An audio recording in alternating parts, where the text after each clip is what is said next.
Di sini kita udah lihat nih kan posternya, webinar edisi kelima dengan tema Aku Memilih Untuk Bangkit. Mungkin teman-teman udah penasaran nih, wah temanya sangat menarik, tapi kira-kira apa sih yang akan bakal kita temukan di talk show ini? Apakah tips gimana biar nggak menyerah, atau tips untuk menghadapi SNBT gitu kan? Namun sebelum itu saya ingin membuka talk show ini dengan sepatah dua kata kalimat. Saya izin untuk memulai. Teman-teman, beberapa hari sebelumnya itu adalah pengumuman SNBP, Seleksi Nasional Berdasarkan Prestasi tahun 2025, atau sebelumnya kita kenal dengan SNMPTN, Seleksi Nasional Masuk Perguruan Tinggi, yang menggunakan jalur nilai rapor ya sepertinya, kalau saya tidak salah, di tahun 2025. Kemudian, di kala itu, kala waktu kemarin, ada banyak beragam ekspresi yang hadir untuk menyaksikan pengumuman itu.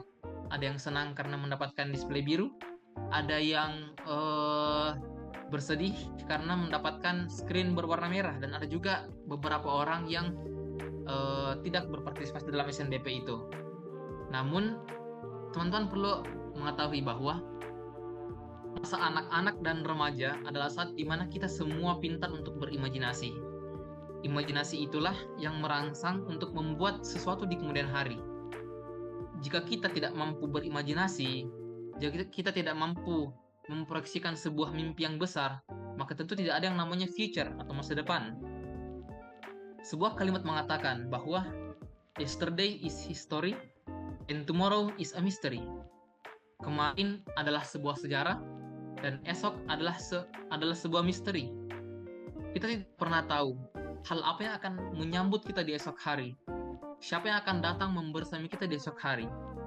Namun perlu kita ingat bahwa setiap mimpi yang besar pernah diuji oleh rintangan, dan setiap orang yang hebat pernah merasakan jatuh sebelum akhirnya mereka bangkit. Seorang fisikawan, Thomas Alva Edison, pernah berkata, "Saya tidak gagal. Saya hanya menemukan 10.000 cara yang tidak berhasil." Untuk itu, pagi ini teman-teman semua, kita akan belajar bersama bagaimana cara untuk memandang dan menghadapi sebuah kegagalan, kemudian kita mencari dan menemukan semangat baru, dan terus melangkah menuju impian kita. Karena teman-teman perlu ketahui bahwa mimpi teman-teman semua itu terlalu indah terlalu indah untuk digagalkan oleh takdir ini. Dan kita semua punya kesempatan untuk bisa membuktikan pada takdir bahwa kita layak untuk mencapai hal tersebut. Oke, dengan tema Aku Memilih Untuk Bangkit, webinar EVOS edisi kelima menghadirkan dua narasumber hebat yang sangat cocok untuk menjadi role model bagi kita semua. Yang pertama, saya akan memperkenalkan narasumber kita yang pertama. Boleh di next Kak ke profil narasumber yang pertama. Nah, di sini kita eh, udah hadir bersama kita Kak Haikal. Nama beliau adalah Muhammad Haikal Maulana Al-Atsuri. Nah, beliau adalah mahasiswa dari Institut Teknologi Bandung, jurusan Teknik Metalurgi, dan beliau adalah mahasiswa yang aktif dalam proyek penelitian. Bisa teman-teman lihat dalam profilnya, beliau berpartisipasi dalam Feasibility Study of Aluminium Smelter Project, Fundamental of Copper Processing Training for Project Engineers PT Freeport Indonesia, kemudian ada juga Project Training on Aluminium Metal Production Process dari PT Inalum, dan juga dua proyek lainnya. Jadi beliau adalah mahasiswa yang aktif dalam mengikuti proyek penelitian. Oleh karena itu, mari kita sapa bersama narasumber kita yang pertama, Kak Haikal. Halo Kak, apakah Kak Haikal udah berada di room ini Kak? Halo Zami, halo teman-teman semua. Apa kabar? Oke, Alhamdulillah baik Kak. Kak Haikal sendiri gimana nih Kak kabarnya? Alhamdulillah, semangat lah. Mau ngobrol sama teman-teman yang ada di Zoom ini. Oke, kalau boleh tahu Kak, Kak Haikal sekarang posisinya atau domisilinya lagi di mana nih, Kak? Domisili mana ya? Saya sekarang lagi Kayak saya sekarang lagi iya di lagi. Serpong, Tangerang Selatan, lagi kerjain tugas akhir. Eh, Topik tugas akhir saya terkait baterai. Jadi saya buat anoda baterai di sini.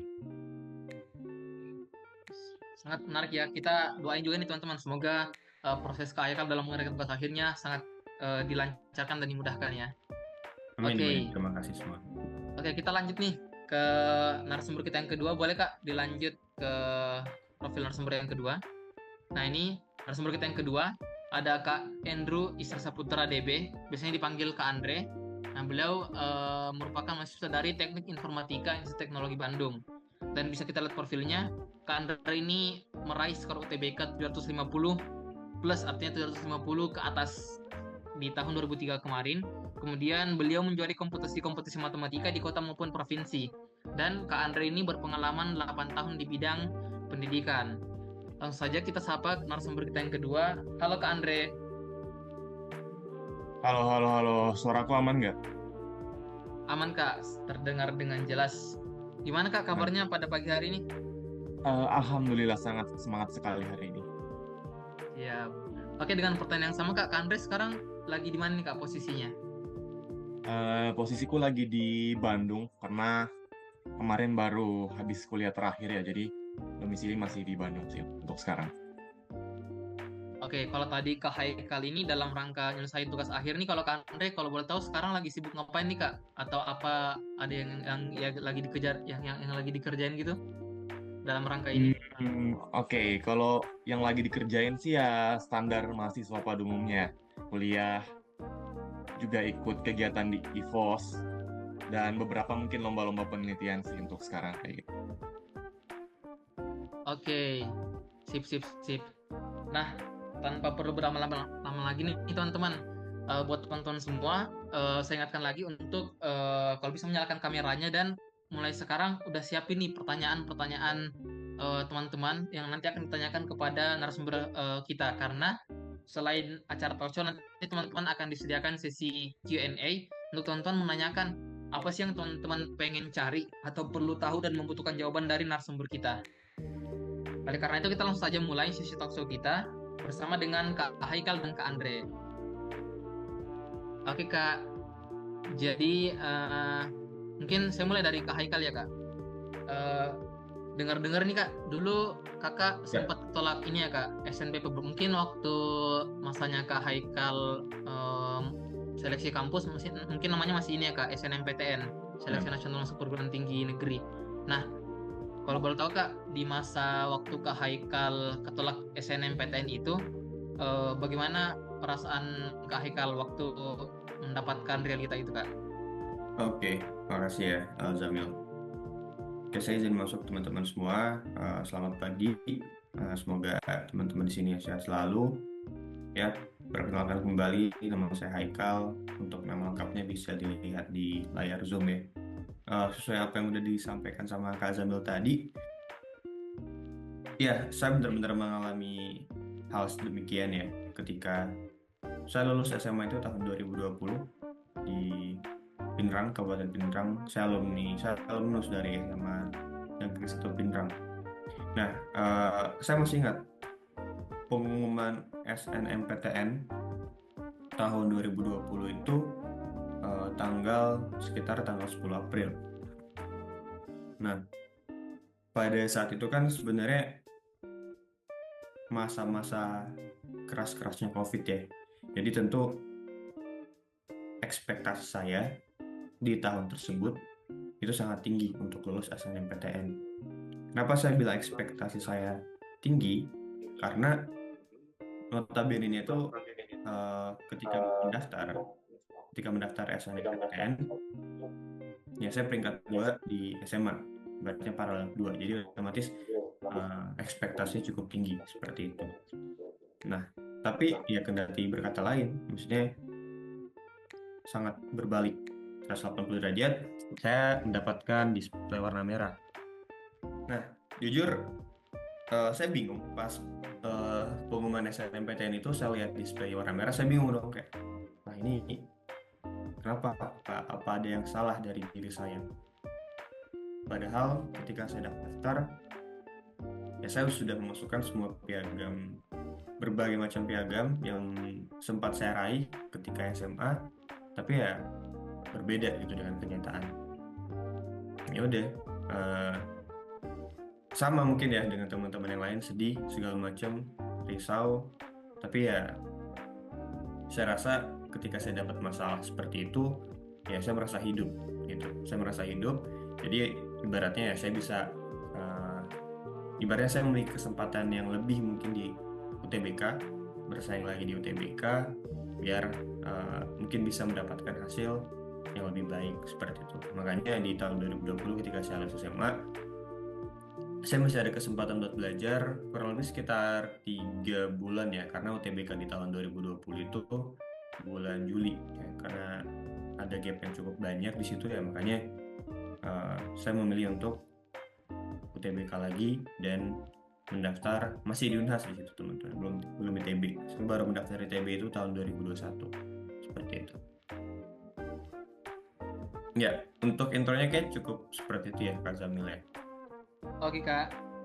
Nah, kalau boleh tahu Kak, tadi kan sempat Kak Haikal bilang ya bahwa di percobaan SBMPTN berarti waktu itu SBMPTN pertama Kak Haikal memilih UNAS ya. Berarti kalau boleh tahu nih Kak, dalam rangka Kak Haikal mengejar ITB itu, kalau boleh tahu Kak Haikal merasakan kegagalan itu berapa kali Kak? Terima kasih atas pertanyaannya. Ada juga nih yang tanya di Zoom. Kak Haikal GPRK. Saya tahun 2020 itu sempat kuliah di Unhas, Teknik Elektro. Jadi, apa ya istilahnya sekarang ya? Kalian banyak yang bilang kalau itu semi GPR segala macam. Nah, jadi kalau berapa kali gagal, tahun 2020 itu saya masih ingat SBMPTN pilihan pertama saya kedokteran Universitas Hasanuddin, itu karena disuruh oleh orang tua. Yang kedua Teknik Elektro. Nah, saya lulusnya di pilihan kedua di Teknik Elektro. Tahun 2021 saya baru pilih TB di pilihan pertama dan FK Unhas di pilihan kedua. Seperti itu. Jadi tahun 2021 baru pilih ITB di situ. Oke Kak. Nah ini ya teman-teman, tadi itu ada yang sempat Kak Haikal bilang yang mungkin sangat-sangat bisa kita tangkap ya, bahwa Kak Haikal itu bilang ketika Kak Haikal mendapatkan masalah, Kak Haikal merasa hidup. Jadi emang untuk merasa hidup itu kita perlu masalah, karena mungkin kalau kita nggak punya masalah itu akan dipertanyakan apakah kita ini hidup atau enggak ya gitu Kak. Iya. Bisa dibilang. Oke. Yes. Kita pindah nih Kak ke Andre, mungkin dengan pertanyaan yang sama. Dulu Kak Andre juga ini ya sempat ketolak dengan, berarti kalau di tahun itu masih ini ya Kak, masih SNMPTN atau ada SNBP nih Kak waktu di masanya Kak Andre? SNMPTN sih kalau nggak salah ya, kalau nggak salah ingat. Iya. Terus waktu itu Kak ketolak SNMPTN, gimana sih perasaannya Kak Andre gitu dalam menghadapi realita itu Kak? Oke, mungkin aku izin jawab aja. Sebelumnya disclaimer, aku seorang gap year. Tadi ada yang nanya juga ya, Kak Haikal gap year. Kalau Kak Haikal tadi semi gap, kalau aku full gap year kayak gitu. Jadi bukan cuman ketolak SNBP lebih tepatnya, tapi ketolak SNBT juga di tahun pertama kayak gitu. Jadi ada 2 kegagalan beruntun yang terjadi pada waktu itu. Nah, terus tadi ya pertanyaannya, gimana sih perasaannya pas ketolak SNBP itu? Kalau untuk SNBP sendiri sebenarnya jujur ya, kalau dari aku terdalam nggak ada rasa kecewa sama sekali, nggak ada rasa sakit hati sama sekali, nggak ada rasa sedih sama sekali waktu mendapatkan merah pada SNBP kemarin. Kenapa? Karena ya aku emang orangnya udah realistis banget pas itu, dan kebetulan waktu itu emang milih jurusan dan kampusnya yang emang lumayan ketat waktu itu, sehingga aku nggak naruh banyak ekspektasi di situ di SNBP. Jadi pas SNBP-nya merah ya udah kayak gitu, kayak ya berarti emang jalanku untuk menuju ke sana tuh bukan di SNBP, tapi mungkin jalur lain kayak gitu. Jadi perasaannya ya biasa aja, lebih ke tertantang aja karena akhirnya saya diberikan kesempatan untuk nyobain SNBT nih kayak gitu. Yang mungkin sebagian orang nggak bisa nyobain ya. Jadi privilege buat teman-teman semua. Buat yang ketolak SNBP artinya teman-teman tuh punya privilege buat ikut SNBT. Karena nggak semua anak SMA bisa ikut itu kayak gitu. Jadi ya lebih realistis aja waktu itu. Terus untuk yang SNBT gimana sih perasaannya waktu ketolak? Kalau yang untuk SNBT kemarin agak sedikit berbeda ya teman-teman. Kalau SNBT itu emang sedihnya ke bawah banget waktu itu, karena waktu itu emang salah satu jalur yang aku targetkan buat lolos di kampus kayak gitu. Makanya waktu itu merasa sedih banget, apalagi waktu itu aku juga udah persiapan dari SMP kebetulan. Jadi dari SMP kelas 8 sampai SMA kelas 12 itu udah persiapan buat UTBK dan eh, eh, seleksi-seleksi lainnya. Misalnya seperti STAN juga kemarin nyoba, lalu nyoba juga di Mitsui Bussan Jepang juga nyoba. Cuman pada saat itu ketolak semua. Jadi sebenarnya total ketolak di tahun 2022 itu sekitar berapa ya? SNBP, SNBT, Mitsui Bussan, STAN, sama SIMAK UI. Ada 5 kegagalan beruntun waktu itu. Jadi ya seperti itu. Rasanya apa ya, pas SNBT sedih, cuman ya mungkin emang seperti itu takdirnya. Bisa aja Tuhan menggagalkan kita tadi karena emang ada rencana lain. Jadi aku coba lebih berpositif thinking aja waktu itu. Kayak gitu sih Kak Samil. Oke Kak, jadi teman-teman ini sangat menarik ya kan. Bagi teman-teman yang sekarang duduk di kelas 12, kita bisa melihat bagaimana pengalaman langsung dari Kak Andre yang 5 kali menemukan kegagalan di tahun yang sama. Nah, itu adalah hal yang tidak bisa dirasakan oleh semua orang, tapi mungkin menurut saya ya Kak Andre diberikan itu karena sepertinya Tuhan tahu kalau Kak Andre kuat untuk menghadapi hal itu ya Kak. Betul, betul, betul. Oke, lanjut nih Kak. Masih dengan Kak Andre. Dengan menghadapi ya beberapa kegagalan beruntun di tahun yang sama Kak. Kemudian di tahun berikutnya mencoba kembali untuk mengikuti seleksi masuk kampus. Momentum apa sih yang membuat Kak Andre bisa bangkit gitu setelah menemukan kegagalan? Tadi kalau kata Kak Andre bahwa mencoba lagi itu adalah sebuah privilege kan. Namun kita pengen tahu nih Kak, momentum apa sih yang membuat Kak Andre tuh bisa, oh saya harus try harder nih, saya harus berjuang lebih keras nih untuk mengejar mimpi saya seperti itu Kak. Dan caranya Kak Andre buat bangkit tuh gimana gitu Kak? Oke, tadi pertanyaannya kapan sih momentumnya bangkit waktu itu? Oke, sedikit cerita waktu itu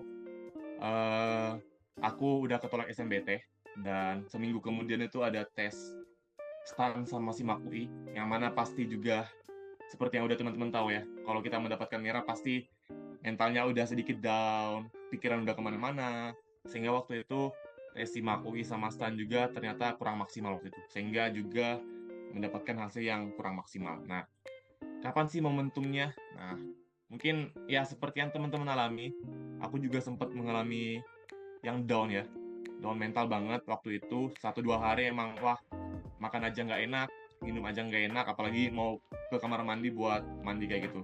Sangat amat sangat memagerkan kalau orang bilang ya, karena emang udah nggak ada semangat banget. Nah, kapan sih momentumnya pas itu? Nah, saat itu aku mutusin buat pulang ke kampung halaman.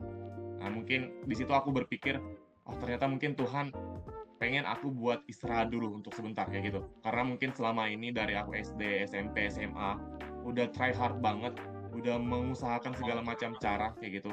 Dan mungkin ini cara Tuhan untuk aku biar aku bisa istirahat dulu kayak gitu. Bukan istirahat buat untuk off selamanya, tapi istirahat biar kita bisa melangkah lebih jauh kayak gitu. Jadi aku mikir di situ sepertinya Tuhan mau merencanakan sesuatu yang lebih baik kayak gitu. Jadi momentumnya di situ aku coba pulang ke kampung dulu untuk merefresh kembali pikirannya, otaknya, dan coba bangun lagi dari awal kayak gitu sih. Oke Kak. Kemudian dalam tadi kan udah disebut ya sama Kak Andre kalau misalnya momentumnya tuh ketika Kak Andre balik ke kampung dulu. Nah, gue tau Kak selama dalam proses balik ke kampungnya itu ada nggak kayak step-stepnya gitu yang Kak Andre lakuin bahwa oh ini dalam saya ini lagi istirahat, ada nih step-step yang saya lakukan untuk bisa membangkitkan kembali motif saya untuk kembali bersaing di seleksi selanjutnya gitu. Baik, oke. Tadi aku bilang aku mutusin buat pulang ke kampung dulu, rehat sejenak. Dan pada saat di kampung itu aku coba mikirin lagi sih, apa sih sebenarnya yang aku kejar waktu itu, kayak gitu. Sebenarnya apa sih tujuan dari aku ngejar ini semua? Nah itu, yang pasti banyak latar belakang kenapa aku udah harus try hard banget pada waktu itu. Alasannya mungkin karena pengen bagian orang tua, pengen mungkin ngangkat keluarga, mungkin teman-teman di sini banyak yang relate juga ya. Eh, emang ngejarnya yang tinggi banget biar ngangkat derajat orang tua, ngangkat derajat keluarga dan lain-lain kayak gitu. Dan aku juga sama, aku coba lagi mikirin dari awal sebenarnya aku pengennya apa sih kayak gitu, dan gimana sih biar kedepannya lebih baik kayak gitu. Dan aku orangnya prinsipnya lumayan keras sebenarnya di hidupku teman-teman. Aku pikirnya kemarin, wah aku udah gagal nih 1 tahun, dan temen-temenku yang kemarin udah keterima itu berarti udah jalan duluan, sedangkan aku mungkin masih berada di garis start kayak gitu. Dan ya garis startnya aku mulai lagi di tahun ke depan kayak gitu. Dan pastinya aku mikirnya waktu itu, wah berarti aku udah ketinggalan banget. Dan ya gimana sih biar kita tetap bisa jalan bareng-bareng dengan yang lain kayak gitu. Makanya aku mikir banget cara buat kita kembali berjalan di tempat yang sama bersama teman-temanku semua, itu aku nyoba sesuatu yang lebih. Jadi aku coba bayar 1 tahunku ini, 1 tahun yang akan ku korbankan ini untuk gap year dengan sesuatu yang lebih baik nanti di tahun depan. Jadi aku coba push lagi. Dari situ motivasiku udah bangkit. Aku udah camkan, aku udah terapkan tujuanku. Oh, tujuanku tahun depan nih harus lebih tinggi daripada tujuanku yang tahun lalu kayak gitu.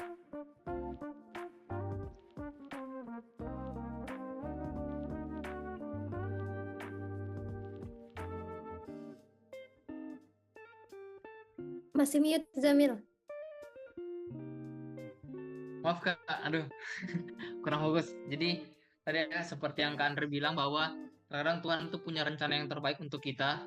Tuhan pengen kita dulu istirahat, atau Tuhan pengen kita berusaha lebih keras lagi di seleksi berikutnya. Yang pasti semua yang terjadi di hidup kita itu adalah rencana terbaik yang Tuhan rencanakan untuk kita.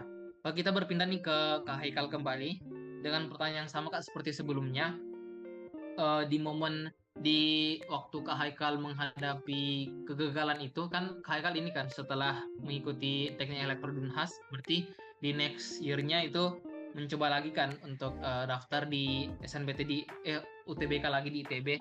Nah, dalam prosesnya itu Kak, momentum apa sih Kak? Momentum apa yang membuat Kak Haikal beroptimis gitu? Kayak oh saya ini mau ikut lagi nih UTBK, saya ingin daftar lagi UTBK dan bersaing bersama lainnya untuk mengejar kampus ITB itu Kak. Kemudian oh ya itu Kak, itu aja dulu. Oke. Mungkin sudah ada irisannya juga ya dengan cita-citanya Andre. Kemarin itu sejak SMP ya, saya punya impian lah untuk bisa masuk STAN. Jadi dan teman-teman satu kelas saya dan satu sekolah itu tahunya saya pengen masuk STAN. Udah ini ya, udah banyak orang yang tahu. Nah, di tahun 2020 ketika COVID tutup, ketika ini Maret kalau kita sebenarnya tidak buka pendaftaran ya, atau Maret apa ya, tidak membuka pendaftaran di tahun tersebut. Nah, makanya saya merasa ya saya harus kuliah dulu karena tidak ingin buang waktu satu pun untuk tidak kuliah. Takutnya ketika saya coba lagi hasilnya kurang maksimal, makanya saya coba untuk kuliah 1 tahun dulu. Kenapa saya pilih? Karena terus titik baliknya itu ketika saya kuliah, saya berpikir bahwa sebenarnya cita-cita itu apa sih yang saya pengen raih di hidup saya ini. Terus saya pikir tujuan saya A, tools yang bisa saya gunakan untuk mencapai tujuan saya itu tentu salah satunya adalah kuliah setinggi-tingginya. Saya berpikir bahwa ya pas kalau saya itu mainnya cuma di sekitaran daerah tempat saya tinggal atau provinsi di mana saya tinggal, tentu masalah koneksi dan keterbatasan informasi pun ya ada limitnya ketimbang saya kuliah atau saya menempuh pendidikan di Jawa misalnya, seperti itu. Nah, kenapa saya pilih ITB? Saya juga bingung awalnya. Nah, tahun 2021 kan saya coba lagi tuh STAN. Syarat masuk STAN itu atau syarat administrasi STAN itu harus UTBK. Nah, kenapa saya pilih ITB? Saya benar-benar tidak tahu. Karena ya saya cuma pengen ikut UTBK tahun itu untuk mendapatkan skor TPS menjadi prasyarat untuk daftar STAN. Nah, kenapa saya pilih ITB? Lucunya karena saya lihat di FYP YouTube saya, profil FTTM ITB. Saya masih ingat kurang lebih sekitar 12 menitan. Saya nonton 12 menit itu dan ya tertarik melihat framework kerjanya. Makanya saya coba ITB, lolosnya di ITB, saya nggak lolos. Makanya saya pilih ITB. Jadi tidak usah khawatir masalah masa depan, asalkan kalian itu berusaha semaksimal mungkin di titik kalian berada sekarang. Seperti itu. Oke Kak, makasih banyak Kak Haikal. Kita langsung lanjut nih Kak ke pertanyaan berikutnya, masih dengan Kak Haikal. Terkait tadi udah di-spill-kan Kak bahwa waktu itu Kak Haikal pilih ITB. Namun ternyata Kak Haikal ini kan sekarang kan jurusan teknik metalurgi, berarti fakultasnya teknik pertambangan dan perminyakan nih. Nah tadi tuh saya baru cari info kan Kak di googling juga bahwa ternyata kalau ini info dari Google tuh di tahun 2025 ternyata di nilai UTBK pasti yang dibutuhin buat masuk FTTM itu sekitar saya baca ini 718,26. Nah ini ternyata ini tertinggi kedua di ITB setelah STK. Nah kalau boleh tahu nih Kak, ada nggak alasan tertentu kenapa Kak Haikal memilih FTTM, kemudian dengan skor seperti itu yang membuat Kak Haikal optimis dan percaya bahwa saya bisa nih mendapatkan itu ketika saya berusaha, itu gimana Kak? Oke. Ketika daftar kemarin ya, saya udah yakin kalau misalnya passing rate yang saya daftar ini cukup tinggi. Dan jujur masalah informasi mengenai skor UTBK minimum atau ambang batas minimum untuk lulus FTTM ITB tahun 2021 itu belum saya tahu secara masif. Jadi pas saya daftar ya udah saya kerjain UTBK aja semaksimal mungkin karena objektif saya tahun itu adalah daftar STAN. Jadi saya tidak pikir masalah lolos UTBK-nya karena saya cuma pengen nilai TPS saya setinggi mungkin untuk bisa masuk STAN. Ya jadi ibaratnya saya tidak peduli gitu tahun itu. Nah tapi ya kendati berkata lain lagi. Nah, skor UTBK saya tahun 2021 itu kayaknya nggak nyampe 600 sekian gitu, tapi nggak nyampe 700. Dan memang mungkin untuk sekarang passing rate-nya FTTM makin tinggi ya dari tahun ke tahun. Ya, dulu kayaknya belum nyampe 718 deh. Saya juga nggak tahu kenapa sekarang udah tinggi banget. Gitu. Yang banyak faktor yang lainnya. Terus persiapan UTBK saya tahun itu benar-benar khusus di TPS aja karena emang pengennya masuk STAN kan awalnya. Gitu aja sih. Jadi tidak ada trik dan alasan khusus di tahun itu. Oke Kak. Kalau gitu Kak, berarti setelah masuk ke FTTM ITB nih, dalam proses menjalannya itu ada nggak alasan tertentu dari kalau nggak salah 4 jurusan ya Kak di FTTM, alasan tertentu yang membuat Kak Haikal untuk memilih teknik metalurgi ini untuk keilmuan selanjutnya gitu? Oke. Nah, untuk masuk jurusan ya di ITB itu di tahun 2021 itu ada 3 tahap survei. Jadi survei pertama, survei kedua, survei ketiga. Survei pertama itu saya pilihnya teknik pertambangan, survei kedua teknik perminyakan, dan survei ketiga itu teknik metalurgi. Nah, selama 1 tahun tersebut ada namanya mata kuliah umum ya, namanya pengantar sumber daya mineral dan energi. Nah, di situ tuh ada penjelasan dari tiap-tiap program studi kayak yang kalian akan pelajari ketika masuk di teknik pertambangan, teknik perminyakan, teknik metalurgi, dan teknik geofisika itu apa aja. Nah, saya coba cari lebih lanjut dan saya tentu ada tanya-tanya ya dengan dosen terkait dengan prodi itu pros and cons-nya apa seperti itu. Dan saya kaitkan lagi dengan visi hidup saya, kayak saya tuh pengen kerjanya tuh di arah mana sih, di bagian mana sih, baru saya pilih prodi terkait seperti itu. Nah, kenapa saya masuk teknik metalurgi?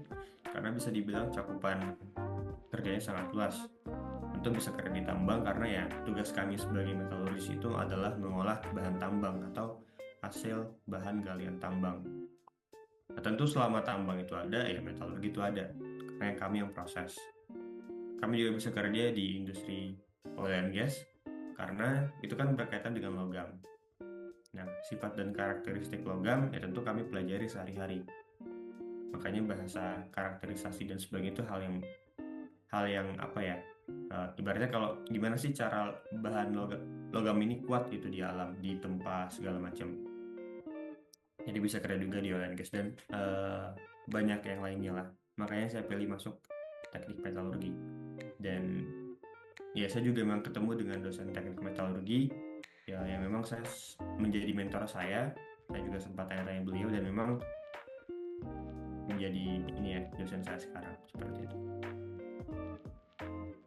Oke Kak, kita masih dengan Kak Haikal nih. Tadi kan ini ya Kak, tentang jurusan lagi. Tadi kan di awal sempat ini kan Kak Haikal sebut, kita tarik ke belakang lagi nih dulu untuk sementara. Tadi Kak Haikal sebut bahwa di tahun sebelumnya Kak Haikal memilih pilihan pertama untuk waktu SBMPT-nya FK Unhas, kedokterannya kedokteran, kemudian teknik elektro. Nah kemudian di tahun berikutnya memilih ITB pilihan pertama, kemudian pilihan keduanya masih kedokteran ya Kak, tadi kalau saya nggak salah, benar nggak? Iya, benar. Nah, ini mungkin ini ya Kak, tadi Kak Haikal bilang kalau misalnya kedokteran itu adalah pilihan yang diberikan oleh orang tua Kak Haikal. Mungkin ini juga hal yang relate dengan teman-teman peserta yang ada di sini, bahwa terkadang tuh kita agak dilema nih Kak, dilema antara pilihan, kita harus mengikuti pilihan siapa sih? Apakah kita harus mengikuti pilihan kita sendiri yang kita mau, atau kita harus mengikuti apa yang orang tua kita sarankan? Karena sebagian orang mungkin ada yang berkeyakinan bahwa kehidupan ini kita yang akan jalani, maka kita harus memilih apa yang kita mau. Ada juga sebagian yang meyakini bahwa pilihan orang tua biasanya pilihan yang diridhoi sama Allah gitu, dan itu yang akan dikabulkan. Nah kalau Kak Haikal nih dalam proses 2 kali UTBK itu masih menaruh pilihan kedokteran dalam prosesnya. Kak Haikal sendiri adalah orang yang tipe seperti apa Kak? Apakah Kakak kayak bersikeras gitu bahwa saya harus mengejar apa yang saya mau, atau saya mengikuti apa yang orang tua saya sarankan gitu? Oke. Nah, sebenarnya ketika saya daftar SNMPTN itu sebenarnya orang tua saya tidak benar-benar bilang sih kalau mau jadi dokter. Nah, cuma karena ya saya tahu kayaknya dia pengen jadi dokter, makanya saya coba daftar seperti itu. Nah, ya tipenya, kalau saya itu tipenya tipe yang pertama tadi deh, karena saya yang jalani selama 4 tahun, makanya ya pilihan hidup itu saya tentukan. Karena terlebih lagi saya anak laki-laki ya, anak pertama, jadi tentu harus bisa menentukan pilihan sendiri seperti itu. Terus apa tadi pertanyaan kedua? Ada nggak tadi pertanyaan kedua? Pertanyaan kedua yang itu tadi Kak. Cuma tadi tuh pertanyaan cuma satu nggak sih Kak? Yang tadi? Oke. Iya. Saya tipenya itu yang pertama tadi, karena hidup itu saya yang jalani, hidup perkuliahan saya jalani selama 4 tahun, ya makanya saya ambil make decision itu saya sendiri, karena ya anak laki-laki dan juga anak pertama, ya tentu harus sudah bisa sedari awal itu menentukan pilihannya, dan resikonya ya udah siap juga dengan resikonya seperti itu. Oke, makasih Kak. Kita sekarang berpindah nih Kak ke Kak Andre, sama dengan pertanyaan sebelumnya terkait dengan pemilihan jurusan dan fakultas. Kalau tadi berdasarkan info dari Google, FCTM itu passing grade tertinggi kedua, sekarang STIK ini di urutan pertama Kak. Namun ternyata dari info dari Google ini perbedaannya itu cuman perbedaan 0,01. Jadi ketika FCTM 718,26, STIK itu harus minimal 718,27. Beda 0,01 poin ya.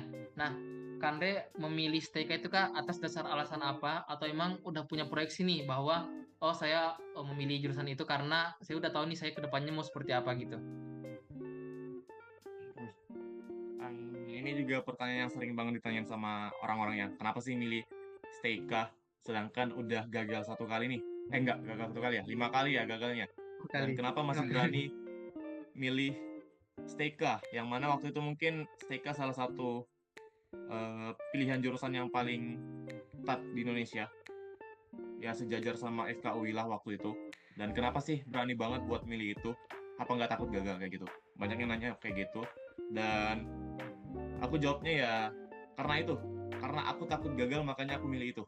Karena dari pengalamanku sebelumnya ya, sebenarnya kenapa sih kemarin kalau dilihat dari analisisku kemarin, kenapa sih kemarin tahun pertama itu sempat gagal? Nah, sebenarnya bukan karena nggak siap, bukan karena belajarnya kurang, ataupun yang lain, tapi menurutku, waktu itu aku merasa diriku mampu. Sehingga karena aku merasa diriku mampu, aku mungkin sedikit meremehkan mungkin lawan-lawanku, atau bahkan meremehkan diriku sendiri kayak gitu. Kayak, wah, nggak usah belajar nih hari ini karena udah siap banget, udah belajar banget, udah latihan soal banyak banget dari dulu, pasti udah siap banget kayak gitu. Nah, karena aku yakin banget pas itu, jadi ya keyakinan itu malah yang menyerang diriku sendiri. Nah, jadi aku coba lagi ulik di tahun berikutnya, oh ternyata ini nih yang bikin bumerang di diriku kayak gitu. Makanya aku coba milih STIK waktu itu. Kenapa harus STIK? Sebenarnya simple aja sih waktu itu alasannya. Karena waktu itu temenku sempet doain aku, semoga kamu lulus STIK tahun depan, dan sempet kepikiran juga, wah kayaknya STIK juga bagus nih.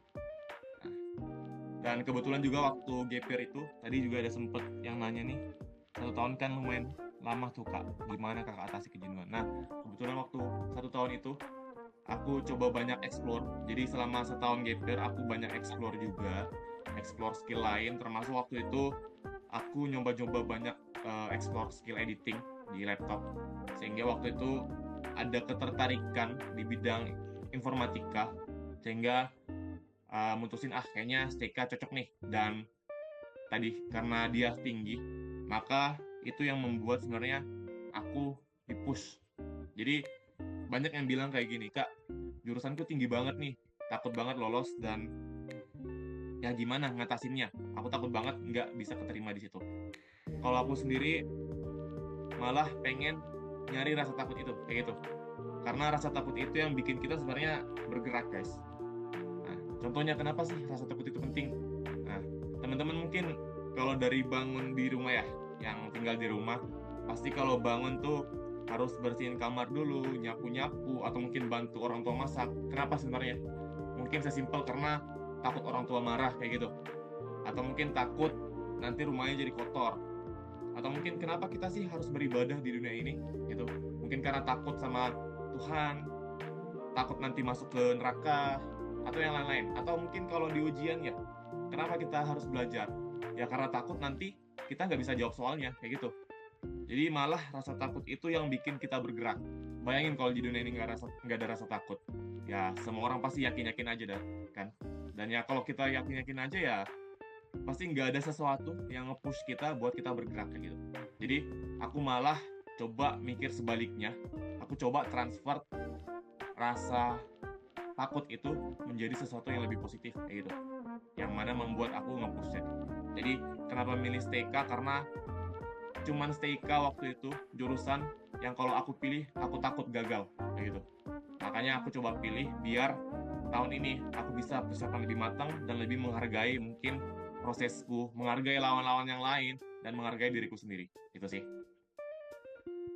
Oke, makasih Kak. Nah, jadi itu ya teman-teman, rasa takut itu bisa menjadi tantangan sendiri ya buat kita untuk mengejar apa yang kita pengen itu Kak. Nah, cuman nih Kak, yang menarik nih Kak dari jawabannya Kak Andre, kadang tuh kan Kak, saya pernah nih beberapa kali chatan gitu komunikasi dengan beberapa adik-adik ya pengen dalam seleksi mau seleksi kampus, kemudian ya pasti mereka mau menulis takut kan. Tapi menurut saya nih Kak, menurut aku nih ada dua tipe orang nih Kak. Mungkin tipe yang pertama yang secara umum ketika orang merasakan rasa takut, mereka menjadi pesimis gitu. Menjadi pesimis kan. Dan mungkin juga yang unik lagi adalah orang-orang seperti Kak Andre yang ketika merasa takut itu menjadi semakin tertantang dan optimis untuk bisa menaklukkan tantangan itu. Nah, yang jadi masalah mungkin eh, kita pernah mendengar nih teman-teman dan kak narasumber sekalian bahwa untuk mengawali impian itu tercapai kita harus yakin sendiri dulu kan, kita harus yakin optimis dengan diri kita sendiri untuk bisa mencapai impian itu. Nah, menurut Kak Andre nih eh, gimana sih cara untuk meyakinkan diri ini gitu loh, dari awalnya kita takut nih, karena kita takut berarti tantangannya lebih besar. Nah, gimana cara untuk meyakinkan diri ini agar gak pesimis tapi optimis untuk bisa menaklukkan rasa takut itu? Oke, nangkep ini ya pertanyaan. Oh ya, tadi aku bilang aku malah suka kalau rasa takut itu ada dalam diriku karena tadi itu yang ngebuat aku nge-push diri. Dan tadi bener banget kata Kak Samil, walaupun aku suka banget sama yang rasanya takut, tapi perlu juga ada rasa pesimis. Nah, sebenarnya kita bisa sebagai manusia tuh ngendaliin semua hal perasaan itu, guys. Nah, kalau aku sendiri sih selalu bilang selama masa proses belajar ini nggak apa-apa rasa takut itu dibanyakin aja, karena rasa takut itu yang bikin kita belajar kayak gitu. Jadi tadi mungkin banyak yang bilang, Kak saya takut nih, pesimis nih, takut gagal nih ketika nyoba. Ya nggak apa-apa, dan itu bagus teman-teman. Berarti teman-teman udah sadar kalau teman-teman tuh butuh belajar kayak gitu, masih butuh yang namanya berusaha, berproses dan lain-lain. Jadi coba ambil sisi positifnya teman-teman. Kalau teman-teman tuh ternyata wah udah sadar nih kalau ternyata aku masih kurang, dan ya karena udah sadar aku masih kurang, ya nggak ada satu-satunya cara lain selain ya belajar kayak gitu. Udah tahu kurang, kenapa nggak belajar kan? Ya nggak? Jadi harus terus merasa rasa takut. Nah, kapan kita harus pesimis? Aku selalu bilang kita tuh pesimis ketika H-1 atau H-2 lah sebelum ujian UTBK-nya. Jadi tadi kalau kita selama proses belajar itu selalu merasa takut, biar selalu terdorong, nanti ketika H-2 itu teman-teman usahain kalau bisa optimis. Kalau pesimis mah ya malah Kebalik ya. Kembali, optimis. Jadi teman-teman 2 hari sebelum UTBK usahain optimis. Jadi udah bukan lagi ngerasa takut. Jadi ngerasa takut itu udah cukup pas prosesnya aja.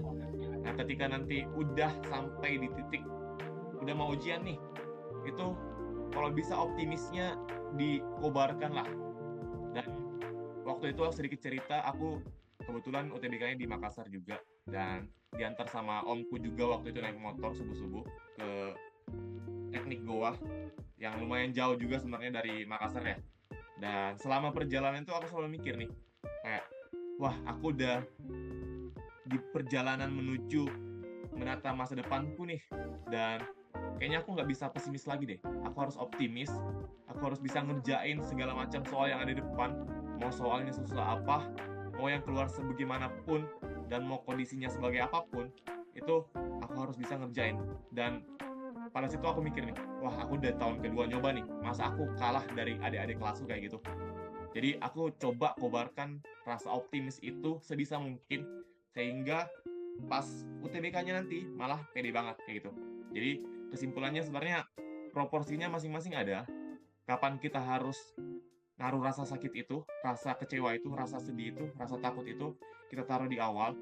Tapi rasa optimis nanti kita coba bangun semuanya dan keluarkan semua di akhir kayak gitu. Jadi semua rasa-rasa itu jadi positif kayak gitu.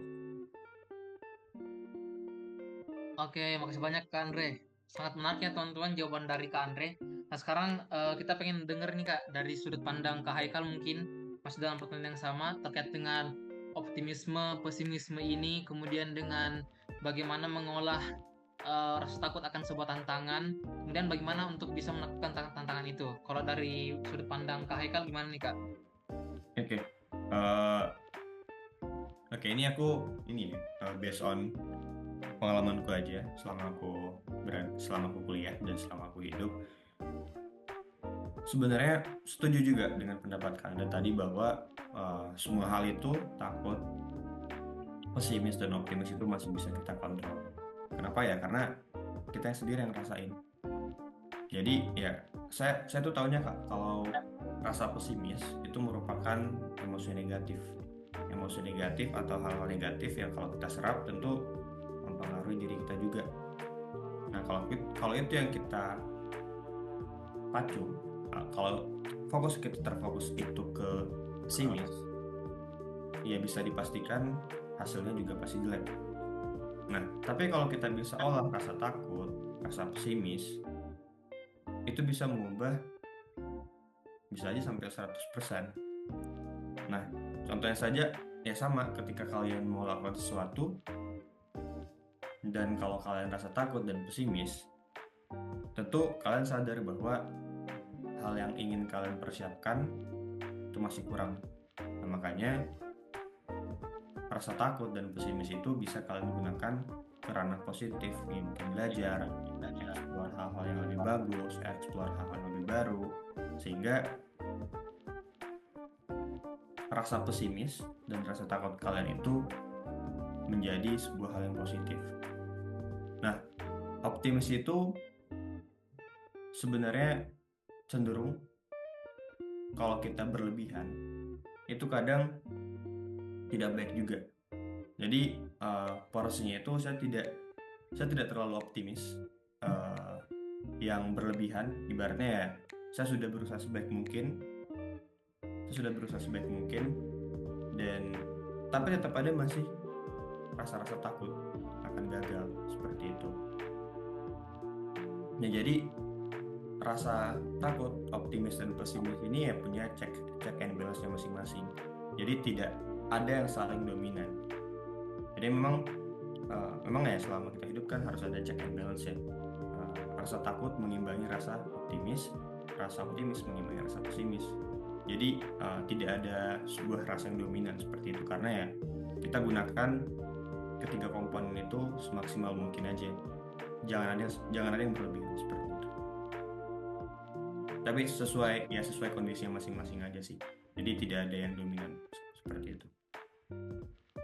Oke, makasih banyak Kak Haikal. Jadi betul ya teman-teman, dari jawabannya Kak Haikal bahwa kita harus ngebalancing nih, menyimbangkan antara rasa optimis itu dan pesimisme dalam menghadapi tantangan itu. Nggak boleh ada yang berlebih dan nggak boleh ada juga yang terlalu dominan gitu. Nah, mungkin saya kembali lagi nih ke Kak Andre terkait sebelumnya. Kalau dari sudut pandang Kak Andre terkait pertanyaan tentang pemilihan pengambilan keputusan nih Kak dalam mengambil jurusan atau fakultas itu. Kak Andre itu tipikal orang yang dalam pengambilan keputusannya apakah ada saran gitu dari orang tua, atau Kak Andre mengikuti kata orang tua, atau Kak Andre yang menentukan sendiri saya itu pengennya apa dan saya akan mengejar hal itu gitu. Oke, ini juga salah satu dilema yang paling mendalam buat anak-anak SMA biasanya, karena biasanya orang tuanya pengennya A, ternyata anaknya pengennya B kayak gitu. Dan gimana sih biar mengatasi hal itu? Kalau aku pribadi, ya sesuai yang namanya keluarga, itu pasti harus ada yang namanya diskusi terlebih dahulu. Kita nggak bisa mentah-mentah bilang aku mau B, dan orang tuanya juga nggak bisa mentah-mentah bilang saya pengen anakku jadi A kayak gitu. Jadi emang perlu sebenarnya ada diskusi di situ, ada ya musyawarah lah, ada yang terhasil yang mufakat lah yang bisa dibilang. Jadi nggak 100% pilihan dari anak, nggak 100% pilihan dari orang tua.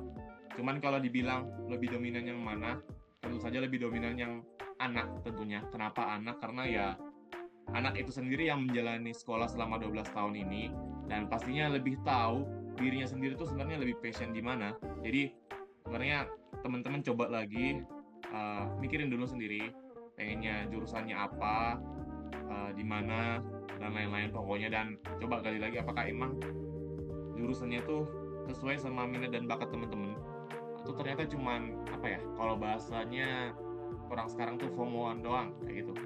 Karena mungkin jurusannya lagi hype aja, STK lagi ini banget nih, terkenal banget nih, jadi pengen nyoba. Jadi jangan kayak gitu. Coba lagi teman-teman ulik lagi jurusan dan fakultas teman-teman yang pengen cari sesuai dengan bakat dan minat teman-teman. Nah, gimana kalau ternyata pilihan teman-teman tuh tidak sesuai yang diharapkan sama orang tua? Nah, itu wajar banget teman-teman. dan sesuai dengan tugasnya teman-teman sebagai anak sebenarnya. Karena kan orang tua kita tuh nggak hidup di zaman kita ya. Maksudnya nggak merasakan di zaman kita SMA yang sekarang kayak gitu. Mungkin zamannya orang tua kita SMA-nya berbeda mungkin ya. Mungkin pas itu zamannya mungkin contohnya kedokteran masih hype banget kayak gitu. Sedangkan mungkin waktu zamanku komputer hype banget kayak gitu. Mungkin kita nggak merasakan hal yang sama dengan orang tua kita dan pasti hype-nya juga beda. Atau bahkan mungkin kayak orang tuaku juga kebetulan ibuku waktu itu nggak sampai di SMA juga, jadi pasti nggak merasain yang namanya hype-nya milih jurusan. Dan ya kita sebagai anak sebenarnya ya sebagai tanggung jawab kita untuk coba ngomong sama orang tua kita coba jelasin, kita coba kasih pengertian kenapa kita pengen jurusan ini, kenapa kita pengen nembaknya di kampus ini. Insya Allah sebenarnya kalau kita milihnya dengan matang, dengan pertimbangan yang baik, dengan analisis yang kita coba analisis semua faktor-faktor yang ada, kita coba rincikan kita pengennya jadi apa sih ke depan dan gimana aja sih resiko dan tantangan yang akan dihadapi. Dan kalau itu kita sampaikan dengan cara yang baik, dengan cara yang bagus ke orang tua kita, ya tentu saja pasti orang tua kita mendukung juga kayak gitu. Jadi tadi sesuai dengan ini, tugas kita sebagai anak sebenarnya gimana caranya kita menghasilkan keputusan yang mufakat dengan kita dan orang tua kayak gitu. Jadi bukan tugasnya orang tua yang coba memutuskan dan memutuskan dan mengarahkan orang anaknya untuk memilih sesuatu, tapi kita sebagai anak yang coba nih buka pembicaraan, buka diskusi sama orang tua dan coba kita usahakan hasil yang maksimal kayak gitu. Karena tadi orang tua kita nggak merasakan zaman yang sama dengan kita dan tugas kita sebagai anak untuk mencoba menjelaskan hal itu kayak gitu.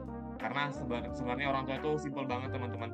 Orang tua itu sebenarnya cuman pengen anaknya sukses aja kayak gitu. Kenapa terkadang orang tua pengennya, saya anaknya pengen dokter, saya anaknya nanti pengen jadi insinyur, saya nanti punya anak pengen kerja jadi presiden kayak gitu.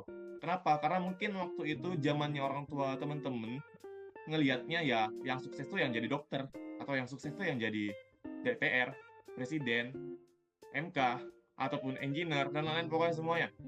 Nah, mungkin zamannya orang tuanya kayak gitu.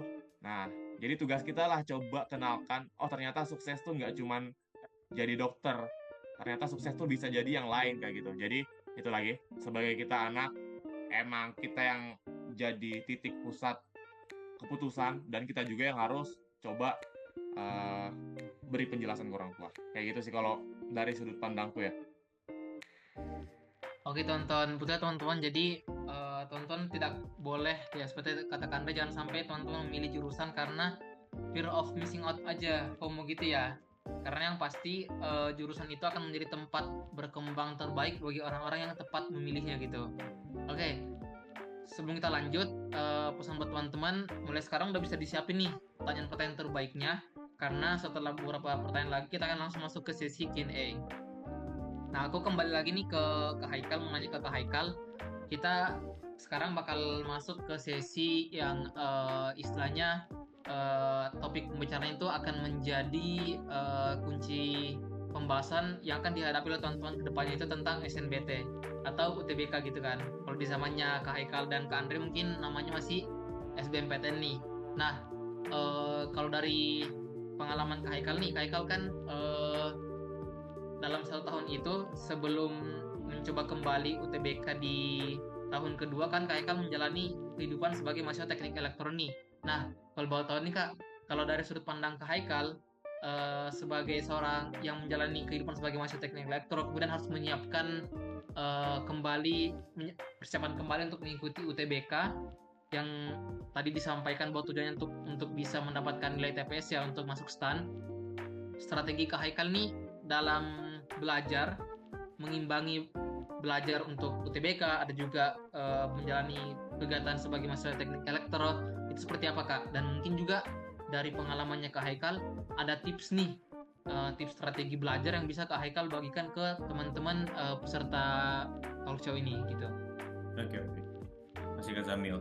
Nah, sebenarnya ketika saya persiapan tersebut itu ya cukup melelahkan ya bisa dibilang ya teman-teman, karena ya sembari saya harus kuliah walaupun memang pada saat itu masih online ya, cuma kan jadwalnya juga cukup padat ya, apalagi ada praktikum dan segala macam.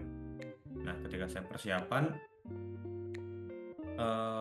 tentu saya belajarnya di malam hari, karena ya ketika pagi, siang, sampai sore ya biasanya itu saya memang alokasikan untuk kuliah. Jadi semua tugas kuliah atau pekerjaan-pekerjaan yang berkaitan dengan kuliah saya khususkan dan saya alokasikan itu khusus dari pagi sampai sore. Nah ketika mulai masuk waktu maghrib dan habis isya lah biasanya itu persiapannya di TPS UTBK. Nah jujur di tahun itu saya nggak belajar banget ya untuk yang TKA matematika, fisika, kimia, biologi, karena ya saya cuma andalkan semua pelajaran yang saya dapat selama SMA untuk saya pakai di UTBK nanti. Jadi benar-benar fokus ke objektif saya aja. Objektif saya tahun itu dapat nilai TPS semaksimal mungkin. Yang saya korbankan itu ya udah nilai TKA-nya seperti itu. Nah tipsnya yang pertama tentu kerja. Saya itu yang pertama konsep. Jadi TPS kan ada banyak tuh, ada sekarang namanya pengetahuan kuantitatif, PPU, dan segala macam, ada empat subtes kalau nggak salah. Nah yang pertama saya belajar konsepnya. Misalnya hari ini saya belajar konsep A dibagi di subtes PK misalnya. Besoknya saya belajar bagian B di subtes C misalnya. Nah ketika saya sudah paham konsepnya atau framework berpikir daripada sebuah materi, ya udah mau soalnya dibalik kayak gimana pun, kalau saya udah tahu konsep, ya udah pasti udah bisa, karena tinggal dipinter-dikte udah tahu. Tuh, itu pun yang saya terapkan ketika kuliah. Ketika saya udah tahu konsep dari sebuah materi, ya kalau dia diputar segala macam, diketahuinya ini, tapi ditanyakannya ini, ya udah pasti udah bisa ketahuan, karena ya framework berpikirnya udah kita tahu.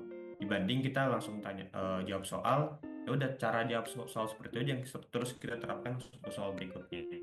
Jadi saya memilih untuk belajar konsep dulu baru latihan soal, karena percuma juga kalau kita latihan soal terus tapi dengan metode yang sama kita terus terapkan, ya pasti tidak akan maksimal untuk bagian yang berbeda tipenya seperti itu. Nah terus dengan saya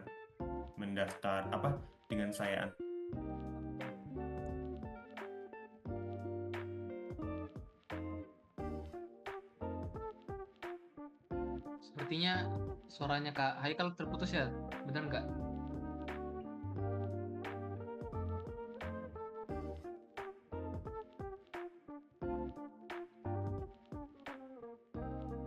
Suara saya masih gak jelas nggak teman-teman?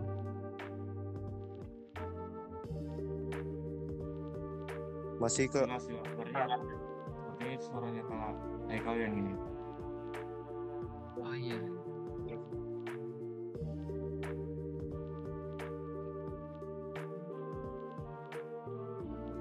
Saya coba. Oh, Haikalnya keluar. Berarti ada kendala jaringan ya. Oke, sambil gimana ya? Nunggu Kak Haikal dulu. Karena nanti takut kalau kita pindah langsung ke Kak Andre, nanti tiba-tiba Kak Haikalnya. Oh ya udah ada nih Kak Haikal lagi. Ya sorry. Daman Kakak. Iya. Ya sorry. Ini wifi kos mati. Oh iya Kak. Boleh Kak Haikal lanjutkan Kak. Oke. Tadi udah sampai ya persiapannya yang saya lakukan di malam hari.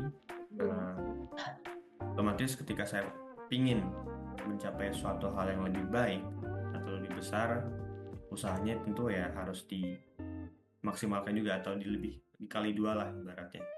Jadi ya tidak ada hal yang instan ya teman-teman di dunia ini. Jadi kalau teman-teman kalian lihat sebuah pencapaian dari seseorang, ya kalian jangan lihat hasilnya, tapi kalian lihat kayak berapa sih waktu, berapa sih tenaga yang dia keluarkan untuk mendapatkan hasil seperti.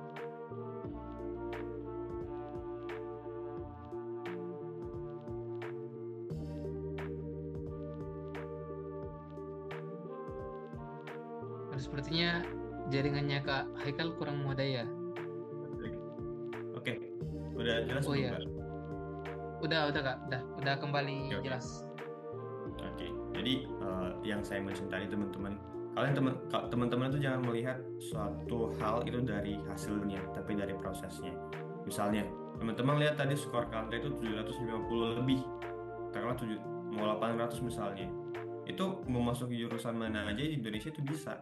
Nah, tapi teman-teman jangan lihat 750 lebihnya itu, jangan lihat 750-nya, tapi lihat waktu, tenaga, pikiran dan mental yang terkuras yang Kak Andre itu kerahkan untuk bisa mendapatkan itu. Jadi ya jangan semata-mata kalian lihat itu hasilnya, tapi lihat prosesnya seperti itu. Ya, jadi ya teman-teman fokus aja ke prosesnya, walaupun hasilnya tidak sesuai ekspektasi teman-teman, tapi kalau objektif teman-teman itu ingin belajar, ya hasilnya percayalah pasti akan lebih bagus seperti itu. Oke Kak, jadi itu teman-teman terkait dengan strategi dari Kak Haikal. Tadi itu yang pertama membangun konsep dan framework berpikirnya ini dalam belajar gitu, agar ketika soalnya di utak-atik teman-teman juga bisa paham gitu. Dan yang paling penting tadi yang kata Kak Haikal nih, ini teman-teman nggak ada yang instan ya. Kalau kita tahu nih Indomie atau mie instan lainnya, itu pun harus ada proses pemasakan kan untuk bisa dikonsumsi gitu.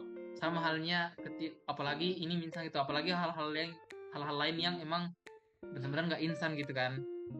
Jadi itu perlu kita catat semua teman-teman. Ini menjadi pelajaran untuk kita semua. Oke, terus tadi saya mau nanya apa ya?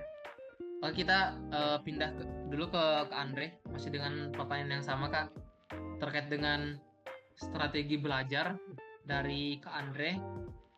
Kali ini kita melihat sudut pandang yang berbeda ya. Kalau tadi Kak Haikal menjalani mahasiswa sebagai kuliah, kemudian meluangkan waktu untuk belajar persiapan UTBK. Nah, kalau dari Kak Andre kita akan melihat sudut pandang dari Kak Andre yang punya waktu sekitar setahun ya Kak untuk mempersiapkan UTBK itu. Nah, kalau strategi dari Kak Andre ini seperti apa Kak untuk mempersiapkan hal itu, dan ada nggak tips dari Kak Andre yang ingin dibagikan kepada teman-teman peserta IFOS nih untuk persiapan UTBK-nya? Oke, mungkin kayak habisin jawab. Gimana strateginya? Tadi mungkin agak berbeda ya, karena Kak Haikal tadi orang yang semingkir. Jadi sambil kuliah, sambil belajar yang mana juga lumayan berat. Nah, gimana kalau aku? Kalau aku sebenarnya jujur juga teman-teman, aku nggak 100% nggak 100% bener-bener diam di rumah belajar aja. Waktu itu aku gap year, aku juga sambil nyari-nyari kerja full time. Jadi aku coba-coba ngajar di sekolahku juga di SMA sebagai guru ekonomi waktu itu. Dan ya, jadi aku coba bagi waktuku gimana sih biar belajarku tetap stabil, tapi di lain sisi aku juga bisa untuk setidaknya menghidupi diriku sendiri kayak gitu. Jadi gimana caranya ya tadi seperti yang dibilang Kak Haikal, kita coba manajemen waktu yang baik, kita coba bagi waktu yang baik. Jadi ya waktu pagi sampai sore aku coba gunain untuk tadi full time ngajar di sekolah, dan malamnya gimana? Ya udah malamnya aku pakai buat belajar UTBK. Dan itu berlangsung kurang lebih selama 6 bulan pertama selama gap year. Setelah itu 6 bulan kemudian aku coba fokus, coba ninggalin semua kerjaan yang full time. Mungkin ada dikit masih kerjaan-kerjaan tipis-tipis aja, tapi yang nggak benar-benar memakan tenaga yang signifikan kayak gitu. Nah, gimana? Ya udah, karena tadi waktunya yang bisa cuman malam, ya kita belajarnya malam kayak gitu. Jadi karena ini ya teman-teman, banyak yang salah prinsip mungkin ya. Ada yang bilang, wah kalau kita ngambil dua hal kayak gitu, saya kerja dan saya belajar, berarti tenaga saya 50% digunakan untuk belajar, 50%-nya lagi digunakan untuk kerja full time tadi. Nah, kalau itu menurutku prinsip yang agak keliru. Kenapa? Karena sebenarnya kalau kayak gitu, kedua tujuan kita itu nggak akan tercapai secara maksimal kalau kita ngebaginya menjadi 50-50 kayak tadi. Terus gimana dong Kak? Nah, jadinya gimana kalau kita mutusin untuk ngambil lebih banyak prioritas kayak tadi, kerja, terus belajar, otomatis tenaga yang kita keluarkan juga itu 200%. Jadi bukan 100% lagi. Ketika kita udah mutusin untuk melakukan banyak hal, ya udah berarti kita juga harus siap untuk mengeluarkan lebih banyak tenaga daripada mungkin teman-teman yang lain kayak gitu. Jadi tadi 100% untuk ngajar, 100% untuk belajar kayak gitu. Capek nggak Kak? Ya namanya orang berproses pasti ada capeknya, dan capek itu wajar teman-teman. Nanti kalau nggak capek ya di surga. Selama kita masih di dunia ya nikmatilah rasa capek itu. Jadi capek itu wajar, dan dari kitanya sendiri gimana memutusin apakah kita pengen capek sekarang, atau nanti kalau orang bilang gini ya, mending nangis belajar selama setahun ini daripada nangis nanti nggak keterima UTBK kayak gitu. Jadi mending nangisnya sekarang aja buat belajar daripada nangisnya pas pengumuman lihat temen yang lain lulus kita enggak kayak gitu. Jadi sebenarnya tentang prioritas sih sebenarnya, gimana kita coba memutuskan suatu hal yang baik dari pertimbangan-pertimbangan yang matang tadi. Terus gimana strateginya? Strateginya ya seperti belajar basic aja, seperti yang udah teman-teman tahu dan aku sering bilang di kelas ya. Kita coba berangkat belajarnya dari konsep dulu, lalu kita berangkat ke latihan soal. Setelah kita coba tadi kuasai materi, lalu latihan soalnya udah bagus, kita coba lagi tambah. Kita coba tambah dengan cara gunain timer di set. Kalau udah oke, kita set lagi timernya lebih rendah kayak gitu.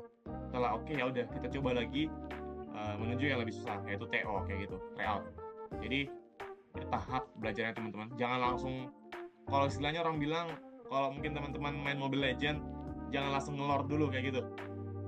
Kita coba farming dulu. Nah, sama kayak belajar juga. Jangan langsung tryout tanpa punya resource yang banyak kayak gitu. Kita coba kuasain materinya dulu. Makanya kemarin EVOS juga sekitar 5 bulan ini fokusnya buat kuasain materi dulu, karena emang di situ pegangan konsep yang utama. Latihan soal itu setelah dari penguasaan konsep kayak gitu. Lalu yang kedua strateginya, banyak teman-teman juga yang mungkin agak keliru menurutku. Kenapa? Karena banyak yang nanya, Kak, kok saya belajarnya udah 12 jam sehari tapi kok nggak keterima di FKUI kayak gitu. Nah, mungkin bukan karena FKUI-nya nggak mau kayak gitu ya. Banyak yang bilang, saya ketolak FKUI nggak mau sama saya ini. Ya bukan karena itu pasti ya, karena emang kitanya kapabilitas kita itu belum siap untuk menempuh pendidikan di UI kayak gitu. Jadi kita coba bangun lagi, gimana tadi 12 jam belajar apakah udah cukup. Nah, sebenarnya bukan dari 12 jam belajarnya, tapi lebih ke kualitas. Jadi kalau kita matoknya dari jam belajar tuh berarti kuantitas ya. Nah, kita jangan coba matok belajar dari kuantitas, karena kalau kita cuma matok belajar dari kuantitas, kita nggak tahu kan 12 jam itu ngapain aja. Mungkin aja 12 jam itu 11,5 jamnya nge-scroll TikTok sambil duduk di meja belajar doang kayak gitu. Jadi dia nggak belajar kan. 30 menitnya ya 25 menitnya pun dipersiapkan untuk mempersiapkan belajar kayak gitu. Jadi belajarnya cuma 5 menit. Bisa aja kan kalau kita matoknya kayak gitu tadi. Jadi alih-alih kita ngelihat dari kuantitas, kita coba lihat dari kualitasnya. Jadi teman-teman jangan matok belajarnya dari saya hari ini harus belajar 2 jam. Jangan kayak gitu. Kita matoknya dari apa yang kita bisa dapatkan hari ini kayak gitu. Kalau kata guru ekonomiku ya, kalau kita belajar tuh harus ada before sama afternya kayak gitu. Jadi ada yang kita pelajarin, ada yang kita serap, dan ada hasil yang terlihat kayak gitu.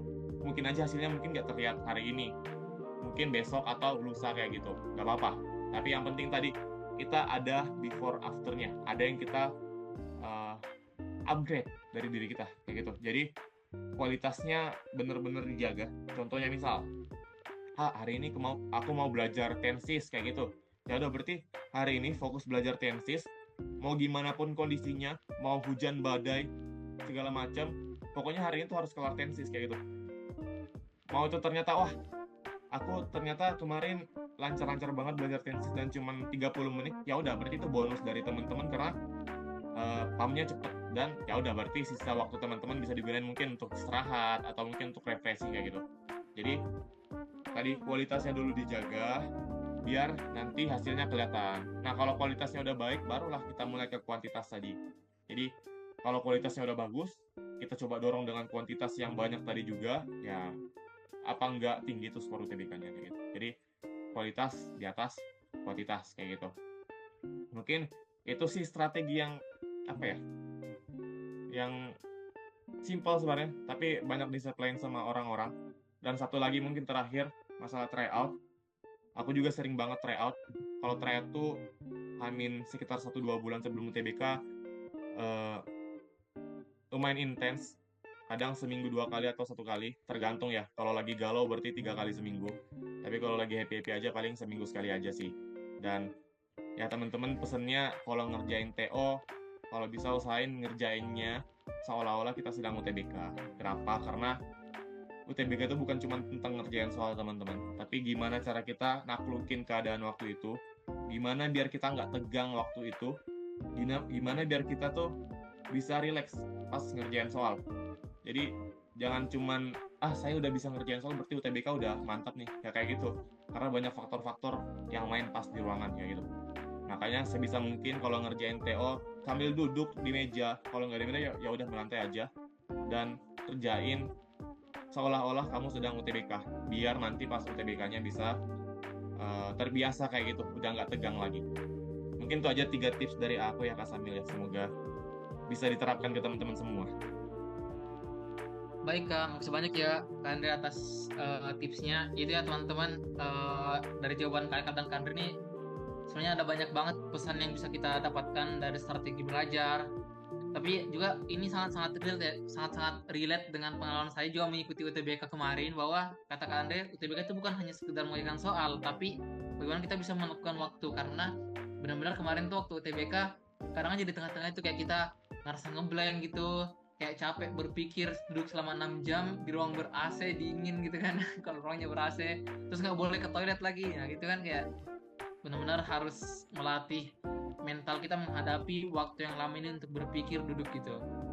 Nah kalau boleh tahu nih Kak, Kak Andre selama waktu proses belajar UTBK itu apakah ada ngambil bimbel Kak, bimbingan belajar, atau cuman belajar sendiri Kak? Well, jawabannya nggak ada. Karena waktu itu aku juga belum kenal EVOS ya, jadi lebih ke ya belum tahu mendalam tentang EVOS karena waktu itu aku juga di daerah yang sangat amat jarang teman-teman yang ikut EVOS, jadi belum sampai mungkin informasinya di situ. Jadi aku waktu itu nggak ada bimbel yang offline gitu sih buat belajar. Belajarnya dari mana ya, dari sumber-sumber gratis aja, thread-thread gratis yang ada di Instagram, sumber-sumber belajar yang ada di Twitter, di Google. Itu kan banyak tuh ya, di Google, di Twitter, drive-thread gratis. Pokoknya segala macam yang bisa kita pergunakan dan murah, bahkan gratis ya aku coba gunain aja kayak gitu. Karena aku mikirnya kenapa nggak bimbel? Satu ya karena mahal, dan aku orangnya ya lumayan perhitungan banget. Yang kedua kenapa? Karena aku merasa kalau aku belajar sendiri, aku lebih bisa nentuin pace belajarku. Aku lebih bisa nentuin kecepatan belajarku, dan aku bisa lebih nentuin aku butuhnya belajar apa hari ini kayak gitu dibanding aku ikut les kayak gitu. Tapi mungkin teman-teman yang masih terkendala ya kayak aku belum bisa nentuin prioritas materiku untuk sekarang harus belajar apa, ya nggak apa-apa banget buat bimbel. Aku juga nggak ngelarang teman-teman buat ngambil bimbel atau buat di EVOS juga nggak apa-apa.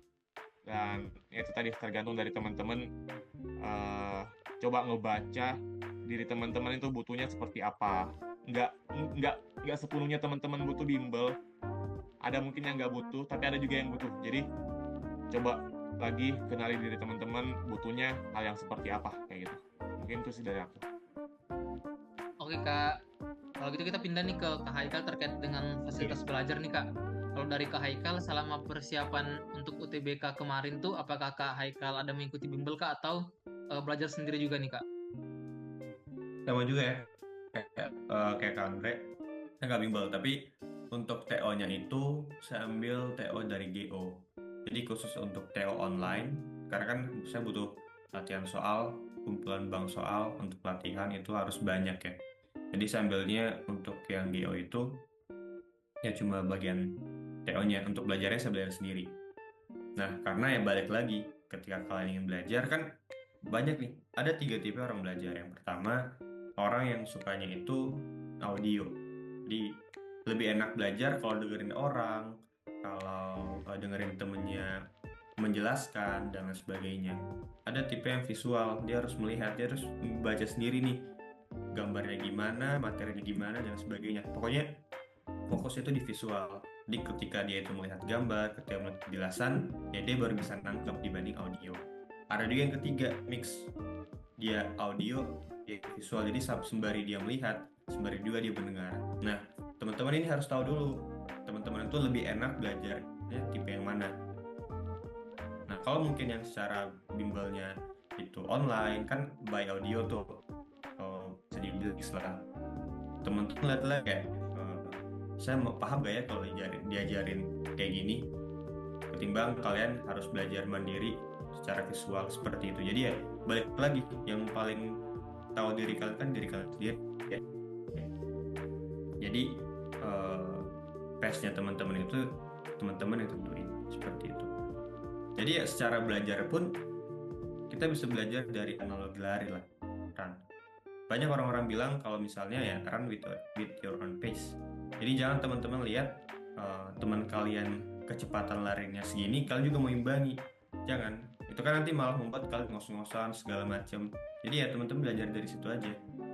Teman-teman lari ketika kalian ingin mencapai target finish yang lebih jauh atau lebih panjang misalnya, udah kalian tingkatin lagi pace-nya. Tapi ya jangan semata-mata melihat teman-teman lawan teman-temannya pace-nya sini, kalian mau imbangi juga jangan. Karena ya yang lari kan kalian. Kayak gitu. Seperti itu. Oke Kak, jadi betul ya teman-teman, dari pengalaman Kak Andre dan Kak Haikal ini kita bisa belajar nih teman-teman bahwa ternyata bimbel itu istilahnya fasilitas buat kita belajar, dan juga ya teman-teman yang ada di sini beruntung gitu udah bisa mengenal yang namanya EVOS. Jadi teman-teman punya fasilitas yang lebih. Tapi kembali lagi, kalau pengalaman Kak Haikal dan Kak Andre itu mengatakan bahwa bimbel itu nggak menentukan apakah teman-teman itu akan lolos ke lolos kampusnya atau enggak gitu. Yang pasti teman-teman punya nggak keinginan untuk berusaha, dan teman-teman punya nggak mental yang kuat untuk mau berproses itu ya teman-teman. Oke. Sudah banyak nih yang Kak Haikal dan Kak Andre sampaikan untuk kita semua, dan saya juga sebagai moderator ini udah mencatat banyak banget sebenarnya pelajaran yang bisa kita ambil dari penyampaian Kak Haikal dan Kak Andre. Nah sekarang waktunya teman-teman yang langsung menanyakan dan mencari tahu apa sih yang pengen teman-teman tahu gitu dari Kak Haikal dan Kak Andre. Oleh karena itu saya buka sesi Q&A mulai dari sekarang. Bagi teman-teman yang ingin bertanya boleh langsung raise hand, kemudian nanti akan saya persilakan untuk menyampaikan pertanyaannya. Ada kan nih teman-teman yang mau bertanya?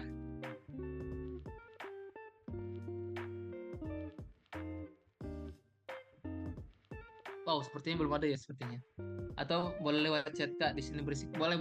Teman-teman yang dalam kondisi kurang kondusif untuk on mic boleh menyampaikan pertanyaannya lewat room chat Zoom ya. Oke, ini mungkin dari penanya pertanyaannya dari kelas 7_20 Andi Bunga Ratih dari Sulsel. Nah, ini buat Kak Andre nih. Menurut Kak Andre, H-1 UTBK mending push belajar atau kita simpen tenaganya buat besok gitu Kak? Langsung jawab aja kali ya. Kalau H-1 udah simpen aja tenaganya, karena kita tubuh itu sebenarnya minimal banget 1 hari itu untuk kita coba regenerasi stamina yang hilang. Jadi H-1 sebenarnya udah waktunya buat leha-leha sebenarnya. Tinggal mau kemana, mau ke mall, mau jalan-jalan, silakan aja. Paling kalau teman-teman, saya anaknya nggak bisa kalau nggak belajar 1 hari, ya udah paling kayak baca-baca catatan-catatan aja, atau ngerjain soal tipis-tipis aja, nggak usah yang terlalu diforsir. Karena takutnya nanti teman-teman udah lelah pikirannya, dan mana pas itu ternyata otak teman-teman waktunya istirahat, malah ternyata udah UTBK kayak gitu. Malah nggak enak kan. Jadi coba diistirahatin dulu pikirannya dan tenaganya. Jadi ketika UTBK nanti bisa lebih maksimal. Kayak gitu sih. Oke, terkait dengan push belajar H-1 nih, kalau dari Kak Haikal ada statement yang berbeda nggak Kak? Oke, untuk timeline persiapan untuk UTBK sendiri ya. Kalau H-1 saya lebih ke sama mungkin ya, lebih ke leha-leha. Fokusnya itu gimana caranya mood saya bagus buat besok, itu aja sih.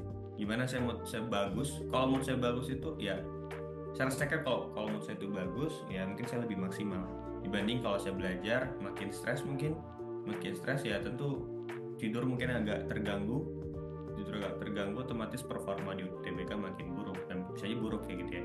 Tapi ketika mood saya bagus H-1 UTBK ya mungkin tidur saya lebih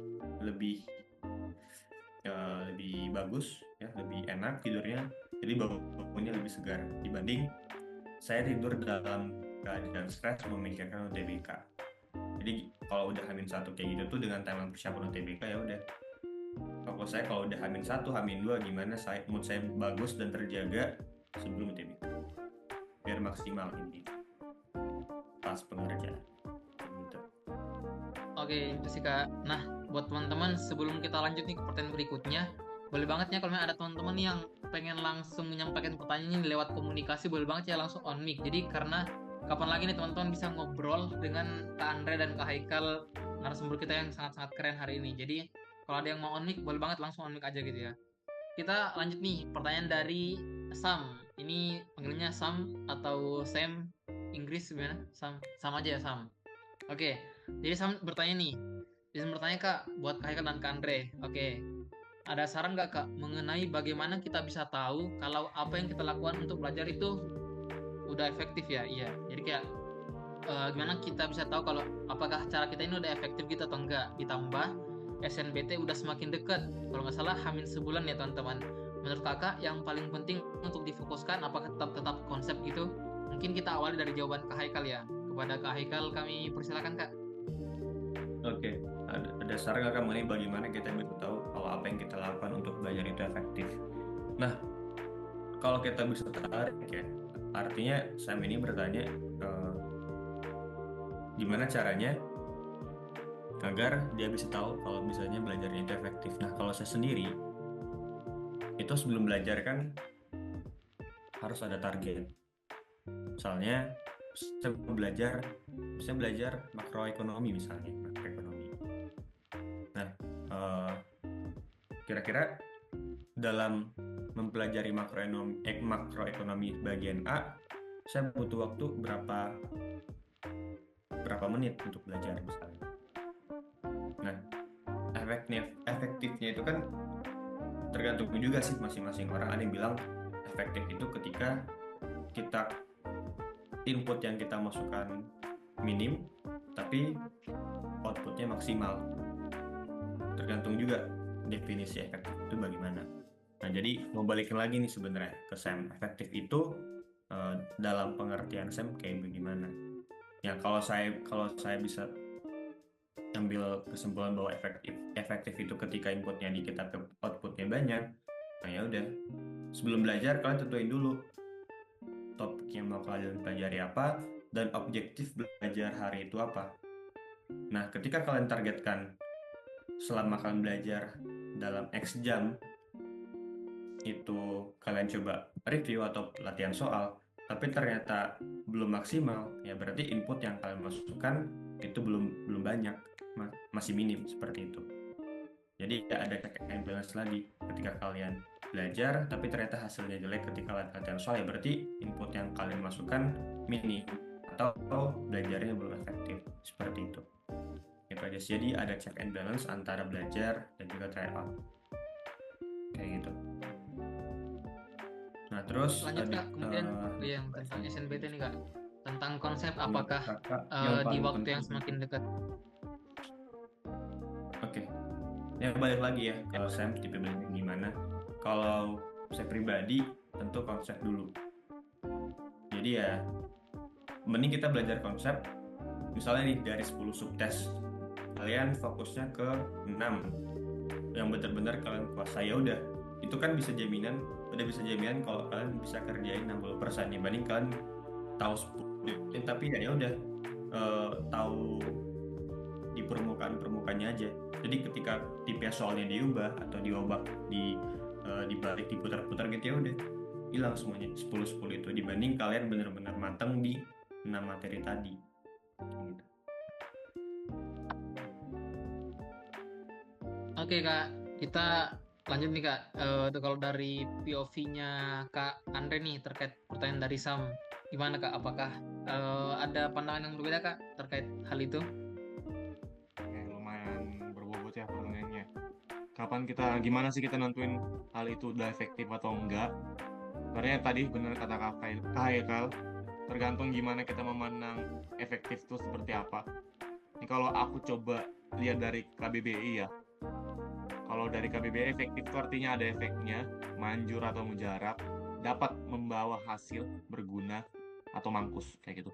Jadi sesimpel ketika ada before afternya tadi, berarti itu udah efektif kayak gitu. Efektif di tahap awal sih sebenarnya.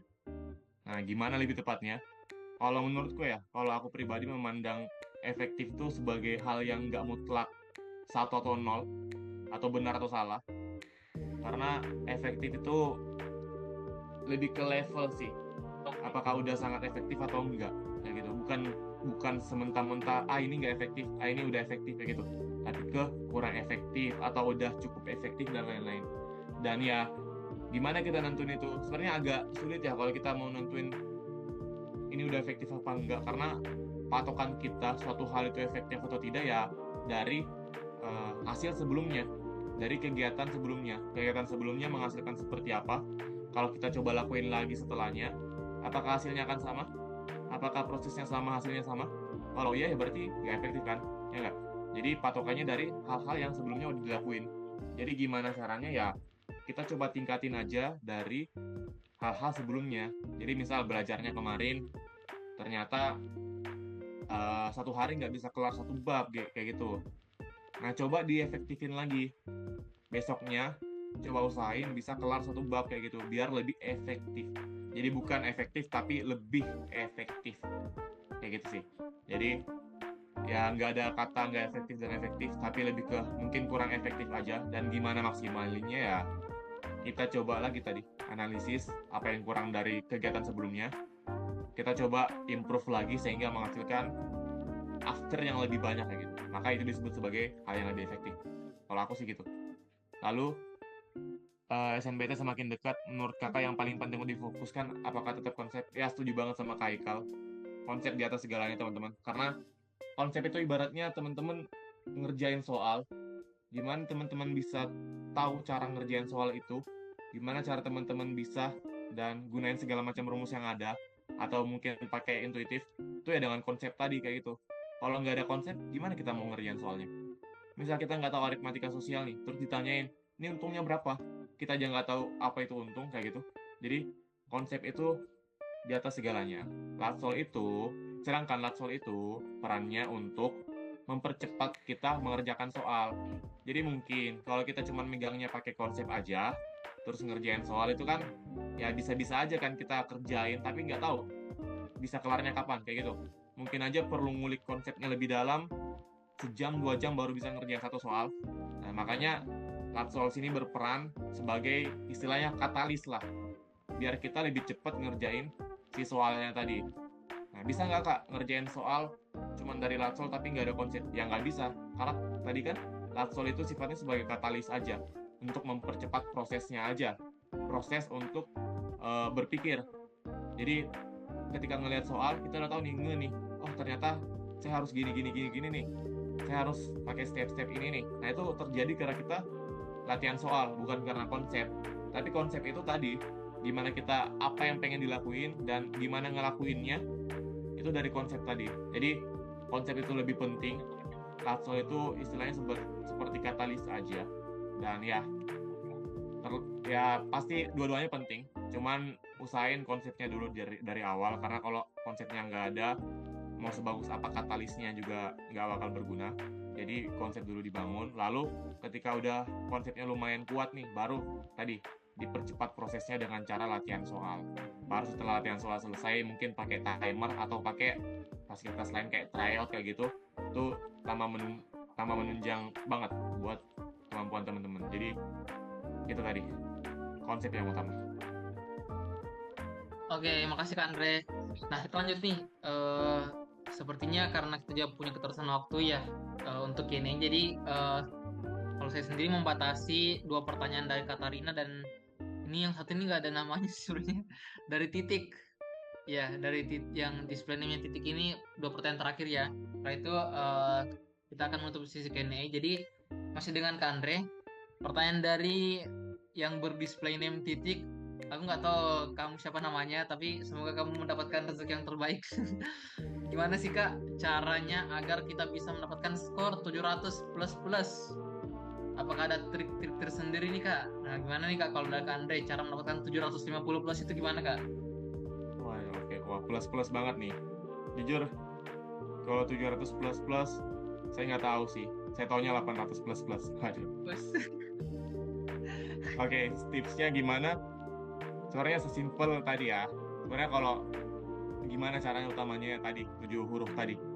Belajar, kayak gitu. Jadi, sekedar belajar aja, itu menjadi sesuatu yang bisa kita pegang untuk mendapatkan nilai 800 ya. Nah, gimana cara belajar yang tadi, kata sistem yang efektif ya, tadi. Dengan tadi alur pikirnya, konsep dulu, berangkat dari konsep, lalu ke latihan soal, manajemen waktu, baru terakhir ke tryout. Sesimpel itu aja. Sebenarnya sesimpel itu aja, teman-teman udah mengetahui cara untuk mendapatkan 800 plus. Sebenarnya yang susah itu apa? Yang susah adalah bagaimana kita ngelakuinnya. Kalau kata Ronaldo ya pas di interview, saya sudah memberikan semua informasi, cara gimana mereka bisa menjadi seperti saya. Tapi ternyata mereka tidak mau melakukan itu, kayak gitu. Jadi sebenarnya teman-teman udah tahu caranya. Cuman yang lebih penting adalah teman-teman ngelakuin itu atau enggak, kayak gitu. Jadi coba dilakuin dengan konsisten, 4 alur tadi aja, berulang-ulang setiap hari, itu aja udah bisa, aku yakin sih teman-teman udah bisa dapat skor yang maksimal dengan 4 tahap itu aja, kayak gitu. Jadi lebih ke konsistennya aja. Setelah tahu resepnya, dilakuin, jangan cuman dipendem aja dan diingat. Habis seminar ini mungkin kayak ya udah tidur lagi, bobo lagi, besok lagi kita pikirin UTBK karena masih lama. Ya jangan kayak gitu kan. Ya tadi, jadi lebih ke gimana teman-teman konsisten sama diri teman-teman, menaklukkan diri teman-teman, menaklukkan mungkin kemalasan teman-temannya masih ada sedikit, gitu ya. Jadi gimana cara kita biar lebih produktif di hari-hari libur ini, kayak gitu. Jangan melakukan 4 alur tadi. Jadi sesimpel banget, nggak ada rahasia-rahasia yang aku rahasia-rahasain, karena semuanya udah jelas, kayak gitu.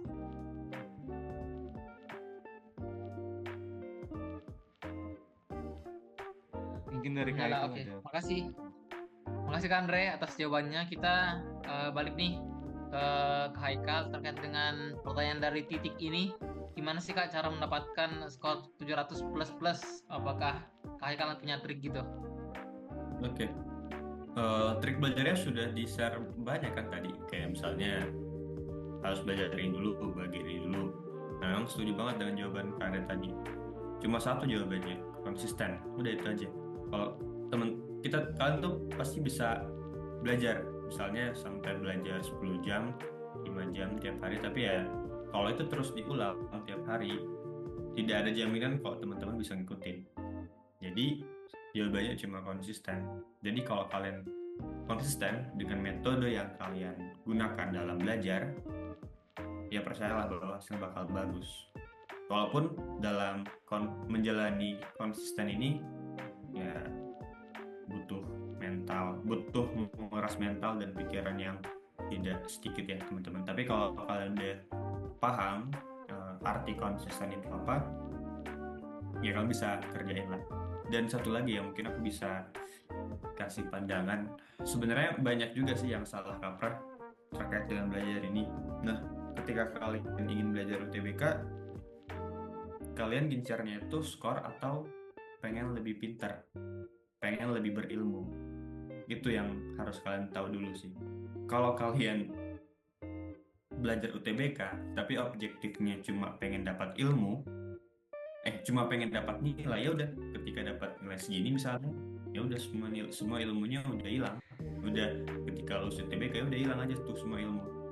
Tapi kalau objektif atau tujuan teman-teman belajar untuk UTBK itu ingin lebih pintar, ingin lebih berilmu, walaupun sebenarnya teman-teman itu tidak mendapatkan hasil yang sesuai yang kalian inginkan, tidak begitu besar lah nilai UTBK-nya, tapi ya kalian banyak belajar dari proses belajar UTBK itu. Ya kan bisa belajar, mungkin belajar banyak sabar dan sebagainya. Itu tentu sebuah hal yang positif juga dibanding ya objektifnya itu dapat angka nilai aja. Jadi ya balik lagi, kadang tuh kita emang pikirnya pengen belajar karena pengen dapat nilai, tapi nggak juga gitu teman-teman. Tujuan kita kan pengen lebih berilmu, pengen lebih pintar.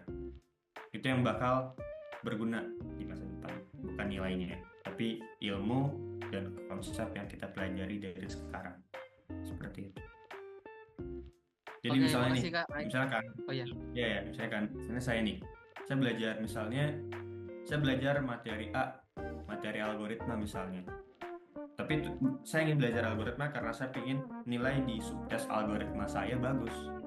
Ya ketika tujuan saya nilai algoritma saya bagus, ya udah nilai pemahaman saya terkait ilmu algoritma pasti bakal hilang ketika nilai saya udah bagus, misalnya ketimbang saya ingin tahu dan saya ingin belajar masalah algoritma, itu dua hal yang berbeda kayak gitu. Jadi Oke, Kak. ubah mindset. Sip. Oke, makasih banyak Kak atas pertanyaannya. Kemudian kita lanjut nih Kak, pertanyaan dari Katarina dari Sekolah 1 Sumatera Utara. Nah, Kak, lebih baik belajar per subtes setiap hari atau belajar materi yang pengen dipelajari aja pada hari itu? Nah, kita langsung akan mendengarkan jawaban dari Kak Haikal terkait pertanyaan dari Katarina. Kalau menurut Kak Haikal gimana nih Kak? Oke, jadi balik lagi ya, Katarina ini tipe belajarnya apakah fokus dalam suatu bidang tertentu atau satu subjek tertentu. Misalnya apa ya, TPS itu sekarang apa aja sih isinya? Lupa, udah 4 tahun. Matematika, Sekitar PBM, 7 subtes PBU, menurut Kak, ya. PU. 7 subtes ya.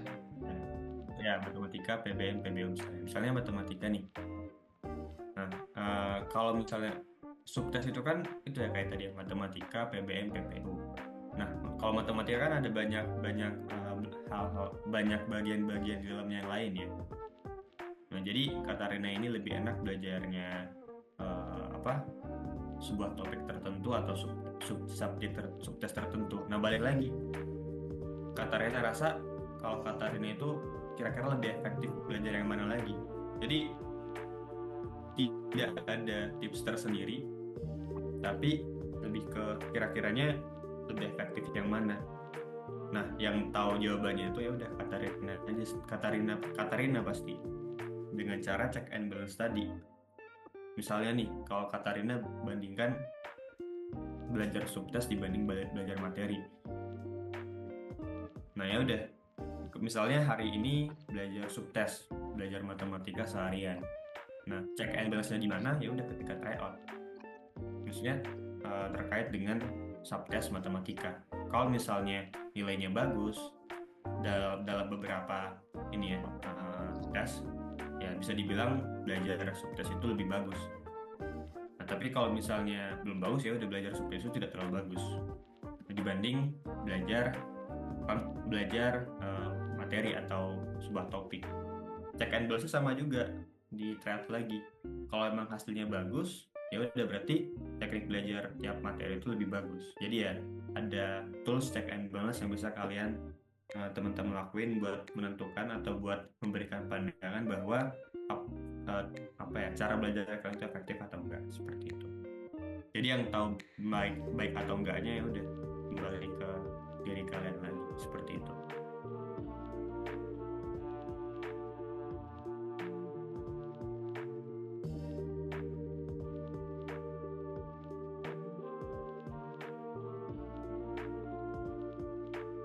Kak Zamil masih kumit, sorry. Maaf Kak, aduh lupa mulu nyalain mic-nya. Oke, tadi tuh jawaban dari Kak Haikal untuk pertanyaan dari Katarina. Nah, untuk pertanyaan dari Silvia ini kita akan serahin ke Kak Andre untuk menjawab. Dan ini akan menutup dari sesi Q&A ini. Jadi Silvia nanya nih Kak Andre, untuk UTBK itu semisal nih kita ada kekurangan di salah satu subtesnya. Contohnya aku kurang paham dengan bahasa Inggris. Ada nggak ya Kak solusinya terkait hal tersebut gitu? Oke. Sip. Oke, pertanyaan mantap. gimana sih kalau kita punya kekurangannya. Biasanya ya pasti aku juga nggak naif, aku juga pasti punya kekurangan pada saat UTBK. Pasti ada subtes yang memang aku nggak bisa kuasain sepenuhnya. Ya dan benar, aku juga kurang kuasain di bahasa Inggris sebenarnya. Dan gimana cara ngatasin itu Kak? Karena kan ya mau gimana pun semuanya harus kita hadapi guys, ya gitu. Kita nggak bisa, mungkin kalau zaman-zaman tes dulu gitu ya, waktu zaman 2000-an, mungkin masih bisa kayak cuman ngerjain matematika aja, ya udah kita buka lembar matematika aja. Cuman sekarang kan udah sistem blocking time gitu. Jadi cuman bisa ngerjain subtes yang sama aja pada waktu yang bersamaan. Jadi emang bener-bener harus dihadapin. Dan gimana ngadapinnya Kak? Ya tipsnya ya, kalau teman-teman ngerasa punya kekurangan di satu subtes, itu nggak apa-apa teman-teman, wajar aja. Masih ada 6 subtes lain yang bisa teman-teman maksimalkan. Namun setidaknya ya, prinsipnya, satu subtes yang teman-teman merasa kurang ini, kalau bisa ya setidaknya, kalaupun emang nilainya nggak bisa membuat teman-teman ngedongkrak gitu ya, buat dapat 800, nggak apa-apa. Tapi setidaknya, si subtes ini tidak menjadi bumerang buat teman-teman, sehingga nilai teman-teman tuh jadi menurun kayak gitu. Jadi contohnya tadi, aku agak kurang di bahasa Inggris. Aku ya Inggrisku ya biasa-biasa aja, kayak orang-orang pada umumnya. Gimana caranya biar ini? Ya udah, tetap aja hadapin. Cuman yang penting usahain si bahasa Inggris ini nggak menjadi bumerang buat aku, sehingga si nilaiku jadi turun kayak gitu. Ya jadi minimal nilai bahasa Inggrisnya standar aja kayak gitu. Nggak usah tinggi, tapi yang penting nggak rendah. Nggak membuat si rata-rata nilai kita jadi menurun. Gimana biar nilai kita tetap dapat 800 kayak gitu? Ya udah, berarti kita maksimalin di 6 subtes yang lain kayak gitu. Jadi nggak wajib 7 subtes yang harus sekuasain banget gitu ya.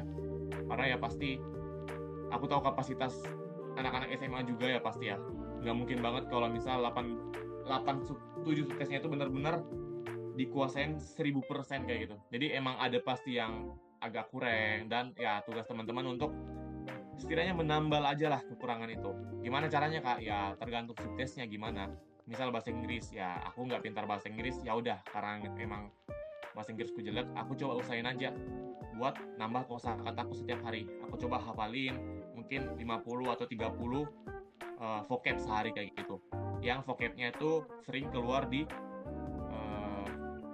teks kayak gitu. Jadi bisa di-searching kayak di Twitter atau ya Twitter sih paling sering ya, atau di Google 1000 most popular vocab yang keluar di teks kayak gitu. Itu bisa dihafalin buat setidaknya menambal lah kekurangan temen-temen kayak gitu.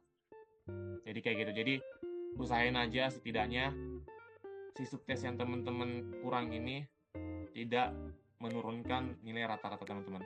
Nggak apa-apa nggak tinggi, tapi nggak rendah kayak gitu. Mungkin itu sih dari aku.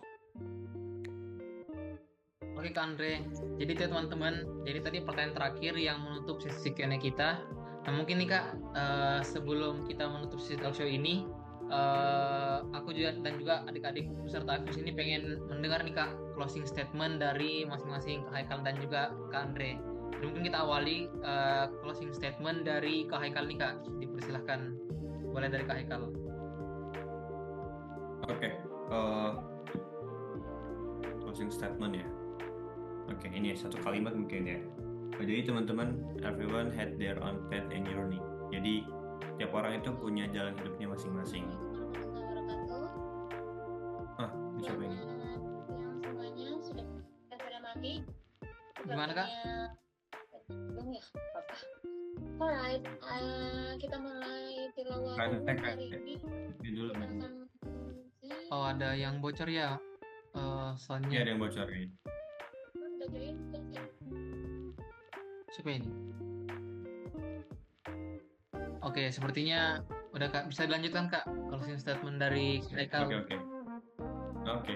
Tadi kan saya bilang everyone had their own path and journey ya. Jadi tiap orang itu punya jalan hidupnya masing-masing teman-teman. Jadi lakuin aja yang terbaik. Jadi di kalian berada sekarang, apa yang terbaik, jangan sampai ada kata menyesal nantinya. Karena kata menyesal itu sangat sangat sangat pilu didengarkan. Jadi teman-teman ya bilang aja, cukup lakuin yang terbaik di titik kalian berada sekarang, dan percaya bahwa hasilnya akan bagus. Closing statementnya itu ya, jangan percaya proses. Jadi jangan lihat hasil, tapi percaya proses. Walaupun hasil yang kalian dapatkan itu kurang maksimal, tapi selama proses itu kalian lakukan secara maksimal, ya itu hasilnya bakal lebih kelihatan di masa depan, seperti itu. Oke, makasih Kak. Itu tadi teman-teman ya, closing statement dari Kak Haikal bahwa setiap orang punya jalannya masing-masing dan percaya pada proses yang teman-teman jalankan. Nah, sekarang kita akan mendengarkan closing statement dari Kak Andre nih, teman-teman. Pada Kak Andre, kami persilakan. Oke, sip. Sorry ya tadi ternyata saya yang bocor guys. Lagi sambil kelas nih, jadi mohon maaf tadi. Oke, closing statement ya. Mungkin singkat saja teman-teman. Selamat datang di pertarungan Royal Rumble yang sangat amat menguras energi ini teman-teman. Dan saya yakin teman-teman terpilih sini adalah ya teman-teman yang terpilih dan teman-teman yang Tuhan tahu orang-orang yang ada di sini tuh orang-orang yang yakin dan bisa menghadapi ini semua. Dan kalau aku pribadi sangat bersyukur pernah merasakan yang namanya UTBK. Setidaknya aku bisa mengendalikan perasaan, emosi, dan segala macam usahaku sendiri, sehingga aku bersyukur aku yang terpilih untuk menghadapi UTBK ini. Karena kalau mungkin orang lain yang terpilih, aku nggak bisa mastiin orang-orang itu bisa seoptimis itu dan setangguh itu. Jadi berterima kasih teman-teman sama Tuhan dan semua orang, karena teman-teman menjadi orang yang terpilih untuk merasakan UTBK ini. Dan wah, sangat beruntung ya, nggak semua anak-anak SMA bisa mendaftar di UTBK loh. Jadi gunakan kesempatan ini semaksimal mungkin, tunjukkan, dan UTBK juga menjadi hal yang bagus teman-teman, bukan suatu hal yang jelek, bukan hal yang memalukan. Karena kalau UTBK itu menjadi hal yang memalukan ya aku mungkin jadi orang yang paling malu di dunia ini, karena aku udah ngelakuin 2 kali UTBK kan. Jadi UTBK itu bukan hal yang memalukan, dan bahkan UTBK itu bisa menjadi sebuah peluang teman-teman untuk mendapatkan suatu hal yang lain. Contohnya nih, kayak Kak Haikal nih, gara-gara UTBK dia bisa dipanggil untuk seminar di sini, kayak gitu. Kalau mungkin Kak Haikal nggak ikut UTBK, ya mungkin nggak ada di sini ya Kak. Ya nggak. Jadi ada banyak hikmah yang bisa kita dapatkan dari UTBK ini. Jadi semangat aja teman-teman. Coba lagi lihat aja sisi positifnya dibanding terus bersedih di kehidupan teman-teman kayak gitu. Mungkin terakhir quotes, kata-kata hari ini aku tutup dengan quotes. Jadi quotesnya kayak gini: aku nggak tahu cara untuk sukses, tapi yang pasti aku tahu itu cara untuk gagal, yaitu berhenti untuk mencoba, kayak gitu. Mungkin itu aja dari aku. Semangat buat teman-teman. Kalau ada kendala atau apapun kita coba bicarakan di Evo sama-sama kayak gitu. Oke. Baik, makasih banyak Kak Andre dan juga Kak Haikal yang telah memberikan closing statement yang kalau saya sendiri mendengar itu, kalau mungkin saya di posisi anak SMA, saya sangat benar-benar termotivasi dan benar-benar membangun setiap kalimat yang dilontarkan sama Kak Haikal dan Kak Andre, dan juga bisa menjadi motivasi untuk kita semua ya. Jadi closing statement tadi itu juga menjadi penutup dari sesi talkshow kita bersama dengan Kak Andre dan juga Kak Haikal, narasumber kita pada hari ini. Kemudian mari kita menutup kegiatan ini dengan pengambilan dokumentasi terlebih dahulu. Oleh karena itu, pada semua teman-teman, karena kita mau dokumentasi, harapannya semua bisa menyalakan kameranya. Dan saya serahkan kepada kakak operator, panitia bagian operator, untuk mengambil alih sesi dokumentasi ini.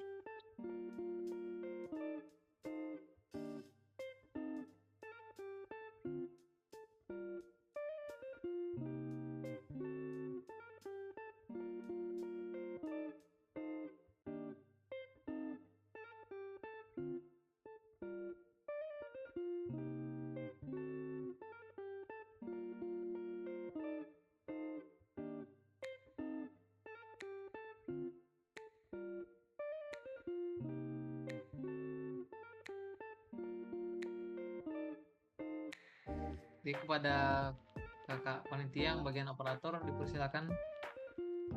Apakah aman, Kak?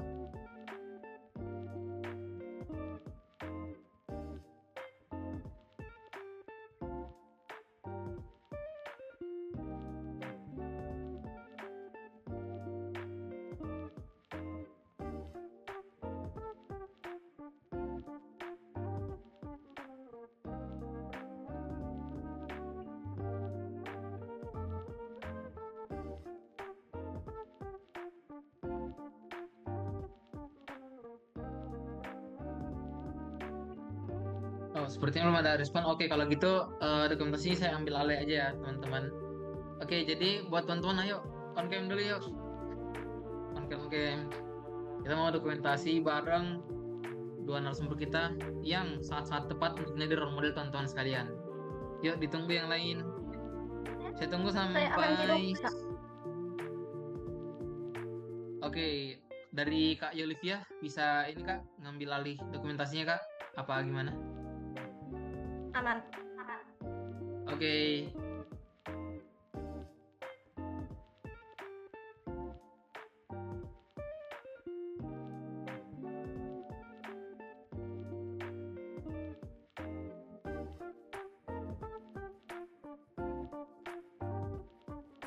Yuk yang lain yang belum on cam, mungkin kita tunggu sampai 11:19 ya. Atau kepada Kak Yolivia, kami persilakan Kak untuk mengambil alih sesi dokumentasinya. Oke, kita mulai ya.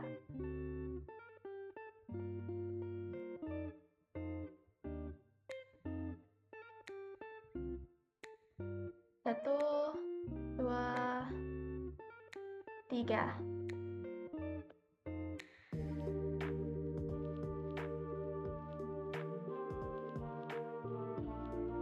Oke. Ulang lagi satu kali, Kak. Satu, dua, tiga.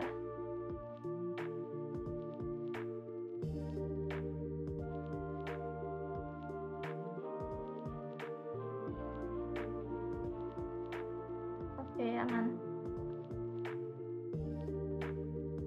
Oke, makasih Kak Yolivia atas dokumentasinya. Nah itu teman-teman, dokumentasi terakhir tadi itu juga menjadi penutup dari acara kita pada webinar IFOS edisi kelima ini. Oh ya, jadi sebelum menutup, teman-teman dipersilakan untuk mengisi link presensi yang akan dikirimkan oleh kakak panitia di room chat. Yaps.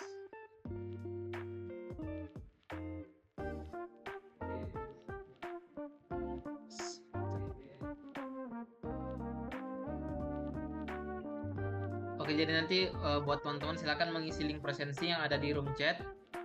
Mari kita sebelum menutup, saya izin untuk menyampaikan kesimpulan dari talkshow ini. Jadi sebenarnya dari catatan saya itu sangat ada banyak insight materi yang bisa teman-teman tangkap dan juga teman-teman ambil hikmahnya yang disampaikan oleh Kak Haikal dan Kak Andre. Namun mungkin saya rangkum secara singkat apa yang penting, bahwa seperti kata Kak Haikal tadi, bahwa tidak ada hal yang instan teman-teman di dunia ini ya. Jadi kita harus mau untuk berusaha, kita harus mau untuk berproses, dan seperti kata Kak Andre, berproses itu pasti capek ya kan. Tidak ada berusaha, tidak ada usaha yang dilakukan tanpa capek gitu. Namun yang perlu teman-teman ingat bahwa dalam langkah berusaha ini, dalam proses yang teman-teman jalankan untuk bisa lulus UTBK, itu semua adalah investasi pada pendidikan.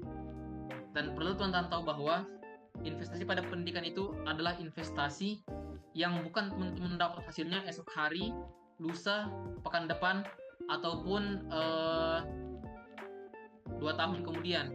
Tapi investasi pada pendidikan itu teman-teman akan rasakan hasilnya mungkin 10 tahun kemudian, karena itu adalah proses yang panjang. Jadi jangan pernah lelah untuk berproses, jangan pernah lelah untuk mau berusaha. Seperti kata Kak Haikal, percaya pada prosesnya, karena kalau dari mungkin kalau dari POV sebagai penerima di kampus ya kita cuma akan melihat hasilnya, tapi sebagai kita yang sedang berusaha kita harus melihat bagaimana sih usaha orang-orang untuk mendapatkan skor yang tinggi itu, bagaimana sih usaha orang-orang untuk bisa lulus di kampus itu. Jadi jangan pernah mau berhenti untuk berproses, karena seperti kata Kak Andre tadi, jangan sampai kita menjadi orang-orang yang nangis ketika ketolak UTBK, tapi jadilah orang yang nangis karena telah berusaha dengan sungguh-sungguh, dan teman-teman bisa meraih hasil yang terbaik dari usaha itu teman-teman. Nah, ada sesi yang menarik, jadi agar kita menutupnya dengan hal yang menarik, saya ingin ada volunteer dari teman-teman sekalian yang ingin berbagi gitu, apa aja sih insight yang udah didapatkan dari talk show ini. Mungkin semuanya ada nih teman-teman yang mau jadi volunteer untuk share insight atau share summary yang didapatkan dari talk show ini gitu. Ada nggak? Sepertinya tidak ada. Oke, jadi saya langsung tunjuk aja ya. Saya menunjuk ini kelas 1 underscore 24 Namira Ramadhani. Boleh bisa on mic nggak untuk share apa aja yang didapatkan dari talk show hari ini?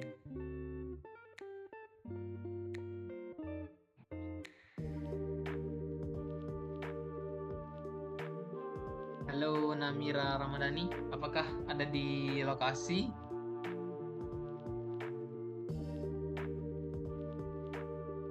Oke, sepertinya tidak ada respon. Oke, kita pindah ke siapa ya? Kita pindah ke kelas 5 underscore 17 Fasya.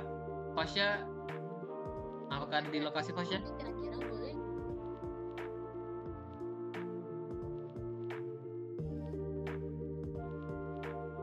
Fasya. Iya halo Kak. Oke, halo Fasya. Nah, boleh nih Iya. Fasya. Mungkin kamu bisa share ke kita semua, teman-teman yang ada di sini, apa aja sih insight yang udah kamu dapatkan atau pelajaran penting yang kamu dapatkan dari talk show bersama Kak Andre dan juga Kak Haikal nih. Oke, terima kasih sebelumnya. Saya di sini mendapatkan banyak insight dari kedua narasumber ya, maupun Kak Haikal ataupun Kak Andre.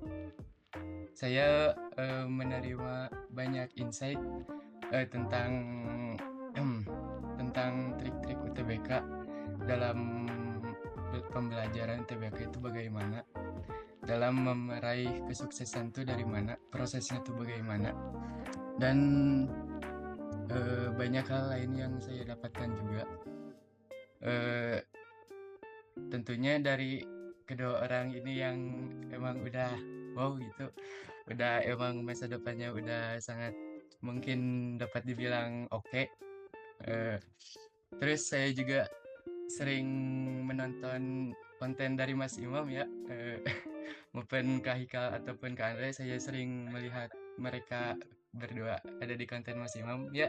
Saya sangat termotivasi terhadap yang disampaikan oleh beliau, dan juga saat ini narasumber dari Kak Hikal ataupun Kak Andre. Saya sangat termotivasi ya. Terima kasih semuanya, apalagi lingkungan UFOS yang emang juga berpengaruh buat meraih kesuksesan juga ya.